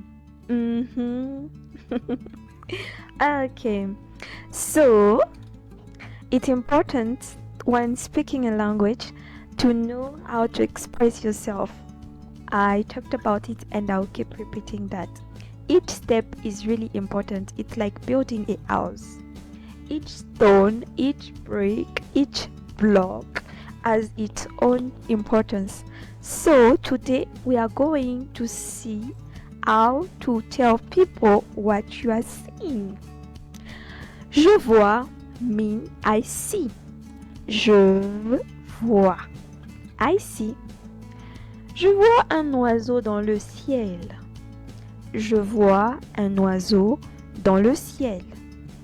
I see a bird in the sky.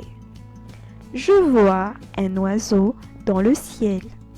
I see a bird in the sky. Tu vois, you see, singular, informal. Tu vois la mer depuis la fenêtre. What a wonderful sentence. You see the sea from the window. Tu vois la mer depuis la fenêtre. So, this one, I just want to just drop it there, guys. You know, sometimes you can tell someone like, you see her? You see her? You can also say, tu vois, hein? Tu vois. Not to mean that, like, I'm seeing. You're just telling someone, what are you doing? Like, why are you doing that? Why? Like, can you see just what you're doing? You're making me upset. Just putting it there, guys, so you can be using it. You never know. Il, elle, on voit. So it's not just, I didn't just put it there. I also took the liberty to conjugate it. As you can see, I started by the first person, which is je vois. Then I went to the second person, which is tu vois. Then il, elle, on voit. As you can see, the end is changing. Yeah. Il voit un film au cinéma. He's seeing a movie at the cinema. You see, like I was saying, you will say that he's watching a movie at the cinema. Je vois un film au cinéma. He's seeing a movie at the cinema. It's talking about the place, l'endroit. Où. So, dans la forêt. Je vois les oiseaux dans la forêt. So, I'm seeing the bird in the forest. As you can see, the forest is this one. I'm just trying to show you. You can mention the places where you're seeing stuff. Then we have auberge. Auberge. Auberge. We have à la maison. À la maison. Au parc. À la ferme. Dans l'espace. À l'école. À la ville. So there are words here. I want you guys to find out what are the meanings in French and tell me what you are seeing. So here you can see stuff and mention them. What are you seeing? I'm seeing a lamp. I'm seeing a bed. I'm seeing a woman. I'm seeing a towel. I'm seeing a bed. I'm seeing a doormat. I'm seeing a bag. So you guys now find out which one is which. I mentioned those in English, so you have to find them in French. So, nous voyons, which is we see. Nous voyons des belles fleurs dans le jardin. We are seeing we see beautiful flowers in the garden. Vous voyez? You see. Singular or plural form. You use it for singular when you're talking about an elder person than you, or you are talking about an elder, or you want to be respectful or formal. And vous, it's for plural. Vous voyez? La tour Eiffel. You see the Eiffel Tower. Il, elle voit. Okay, they see. Elle voit un arc-en-ciel après la pluie. Elle voit un arc-en-ciel après la pluie. They see a rainbow after the rain. The example demonstrates how the verb voir is conjugated in different form and how it can be used in phrases that expressing various things in different context, places, why, etc., etc. So here are again some things that you're supposed to find out in English, and like they're here in French. You just, I think the image will help you to find out. So you can say, I'm seeing stairs, which are escalier. I'm seeing la poignée, which is the handle. I'm seeing la table, which is the table. La télé, le canapé, le lecteur DVD. We just try to go through these. It can help us seeing, everything that you have in the room. So yeah, feel free to ask if there is any question. Maybe you are not getting anything, just feel free to ask. I'll try to help as much I can. Okay, bye guys, see you next session. We are going to talk about cultural context. Why is it important for us to learn cultural context? To tackle also that specific part. So guys, I keep on saying taco. It's a French word. If it's not in English, just understand that means looking at, talking about. So it will be a very long session. Bye bye. We are all fine. J'espère que nous allons tous très bien. Cultural context. Cultural context. This is our topic today. Why is it important to learn this? I know that most of the time, not even most of the time, we are learning a new language because we want to travel, we want to go work outside the country. So it's important for us to understand this. As much as we can all be Africans, maybe Europeans, I don't know, etc., etc. Cultures are different. You go in this country, we might have a similar culture, but there are still some differences, and those differences can create a lot of misunderstanding and weird situations and awkward ones. So I wouldn't like you guys to be in those kind of situations. That's why we are looking at this specific station. So, greetings. In French culture, greetings are important to make a good impression, okay? It's not just about greeting someone. And when I came here in Zambia, it was difficult for me because people do not really greet a lot, and it was awkward. And if you ask a lot of people that's usually comes maybe from Congo and other stuff, it's one of the things that we noticed first. You guys don't usually greet, okay? I'm not throwing a stone at you guys. I'm just trying to make you understand what we are talking about. When meeting in a business setting or with acquaintances, handshake, and which are common. These things are common when arriving and leaving among friends and family, and popular greetings is a bise, okay? La bise, which is a kiss, la bise. So a kiss on both cheeks, okay? People usually kiss 3, but it might vary with the region where you're coming from, but most of the time it's 3. And I used to get confused about this one. I think I mentioned it earlier.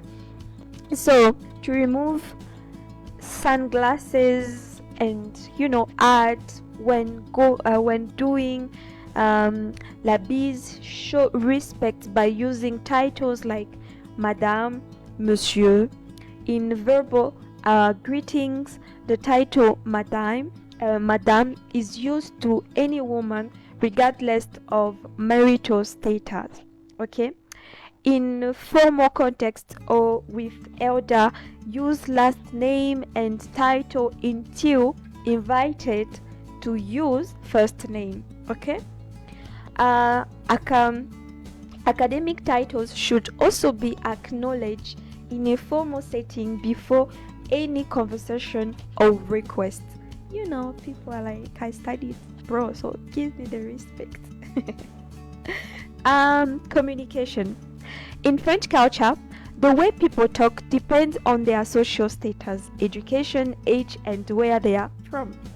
So we have what we call slang. So you realize that a lot of people speak French that is slang, which we call argot. In English is slang. So you find it in some areas and not in some other areas. And you find the bourgeoisie, those people that speak correct French, correct manners and stuff like that. And recently you just find out that the slang is not just used among people of lower classes, but even among kids, young people and stuff like that. But even though the slang again used among young people from bourgeoisie is different from the other language. Okay guys, so pay attention. They usually communicate in French, but some may use regional dialect. French communication is direct, which might seem rude to some, but the French see it as polite. They prefer controlled, they prefer to controlled debate over public disagreement, and often use logic in argument. They are not people that usually goes around the bush or stuff like that. They're like, no, they just give it straight to you guys. So, compliments are appreciated but are often met with humble denial. Oh, you look nice. Oh, really? Oh, I know, thank you. You're just trying to, yeah. So, formality is crucial. Using vous, formal, you is polite, while tu is informal. People don't play with that. So I remember when I came with my uncle here, we only there was that one lady who was working at my uncle's place, and whenever she would come, first of all, she didn't used to greet people. I think I mentioned that. And when she started finally greeting people after my uncle talked to her, now she'll come and say, how are you, sir? And my uncle be irritated because for him is saying comment tu vas instead of comment vous allez. So this is something that elder don't take lightly, and in professional areas also. So we should very pay attention to that. So it's used among familiar individuals. Using tu inappropriately can be disrespectful. French humor is often witty. What can I say? It's satirical, ironic, with a preference for humorous real life, stories, or self-deprecating humor, that kind of stuff. They are just true. In non-verbal communication, touching is acceptable among familiar people. Person space is about on an arm length, personal space is about an arm's, length, and direct eyes contact is seen as respectful when you are talking to someone. But do not stare at them for 10-50 minutes. But when you are greeting someone, it shows confidence and respect. French people use gestures like a thumbs up to indicate okay, and sometimes you use it to stop a car. Okay. Young people may display public affection like hugging or kissing. But it's not at the same level as for English people. Okay, things to do and not. What can you do while speaking French? Engage in the French language to build rapport. Simply phrases like bonjour, hello, or parlez-vous français, parlez-vous anglais, do you speak French, do you speak English, do you speak Spanish, can be really helpful. People who pay attention to you. Our cultural knowledge, show cultural knowledge, demonstrate knowledge of history, politics, and French culture. The French take pride in their heritage, and they feel interested by you because you have shown them that you are interested, of knowing them and their culture, so they will invest in you. It's more like you give me, I give you, you pay attention to me, I'll know, I'll be there. It's something like that. Social etiquette. Follow social etiquette, addressing people by their proper titles and using polite language to avoid faux pas, which are mistakes, faux pas, mistakes. Thoughtful discussions. Expect discussions to be well thought out. French people express opinion after careful consideration. They really need to express themselves after thinking about it. Things you are not supposed to do. Avoid personal questions. Refrain from asking personal questions about age, sexual orientation, family, or children unless you have a close friendship. French people value privacy. Then we have salary and finance. Never inquire about someone's salary or finances, it is considered highly inappropriate. Allow them to share if they wish, and avoid revealing your own salary unless appropriate. And there are some questions that people ask me sometimes. I'm like, and I realize that okay, you just have to answer. They don't think it's rude, And even if you have to ask these questions, there are ways to ask them properly. Avoid negative comments, for instance, steer clear of negative comment about friends or the French identity. The French take pride in their nations, and foreign criticism may offend them, like you have them on your back. So maintain composure in public. Avoid drawing attention to yourself in public. Shouting or displaying lack of self-control is viewed as negatively, is viewed like being like for a lower class, Be patient. Don't get frustrated if things take time. The French prioritize quality over convenience and appreciates patience. Yeah, no wonder they have, very wonderful clothes, quality food, stuff like that.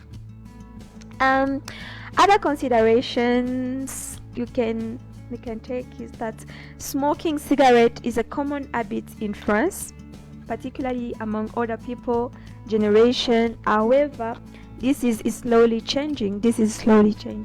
A French person will likely tell you if you have made a mistake. This can be interpreted as rude or out of place in some scenarios, but they would expect you to do the same to them out of respect. Okay? Out of respect. So if you are wrong, I'm telling you that you are wrong. Dude, tell me I'm wrong when I'm wrong, not to take revenge. That's a kind of way of showing consideration and respect when it comes to the French culture. So business culture, meaning appointments are necessary, made in advance. You cannot just show up to someone's places without telling them that you are coming in the French culture. Okay? It's not possible. Avoid August and days around public holidays for meetings. Public holidays are mostly made for family, resting, and stuff like that. Make appointments in writing or by phone. Okay? Punctuality is valued. Offer business card upon arrival in English or French. Dress formally, respecting rank and order in a room. Okay? Meeting follow an agenda. Business conducted slowly. Decision making happen outside of the meeting. I think this one is also in English. Negotiation. Avoid confrontation behaviors. Prefer low-key presentation. Explain, like you need to explain proposal, allowing for analysis. Formalize agreement with comprehensive contract. Allow time for contract finalization. Relationships. Building personal business connections is vital. Focus on long-term partnership through face-to-face visit. Okay? Maintain natural trust and respect. Distinguish between business and personal relationship. Okay? We need to articulate on that one. So we have this one, which is communication. Emphasize constantly and formalities in communication. Good debating skill are appreciated. Direct eyes contact is important. French may seem direct. Discussions can be intense. Learn a few key phrases in French as a sign of respect. Consideration. Businesses are divided from the top. Professionalism is crucial for acceptance. Hard work is admired, but workaholism is frowned upon. The typical working week is 35 hours. Business discussion during dinners are generally avoided. France is subject to a trade regulatory requirement. France ranks 33 on the Corruption Perceptions Index in 2017, indicating a moderately clean public sector. Okay guys, I hope you enjoyed this session. It was just a little something to help you see and understand the French culture in different area and stuff, so you can have a picture before going there. Okay guys, bye bye, see you for the last session. J'espère que nous allons tous bien. I hope we are all fine.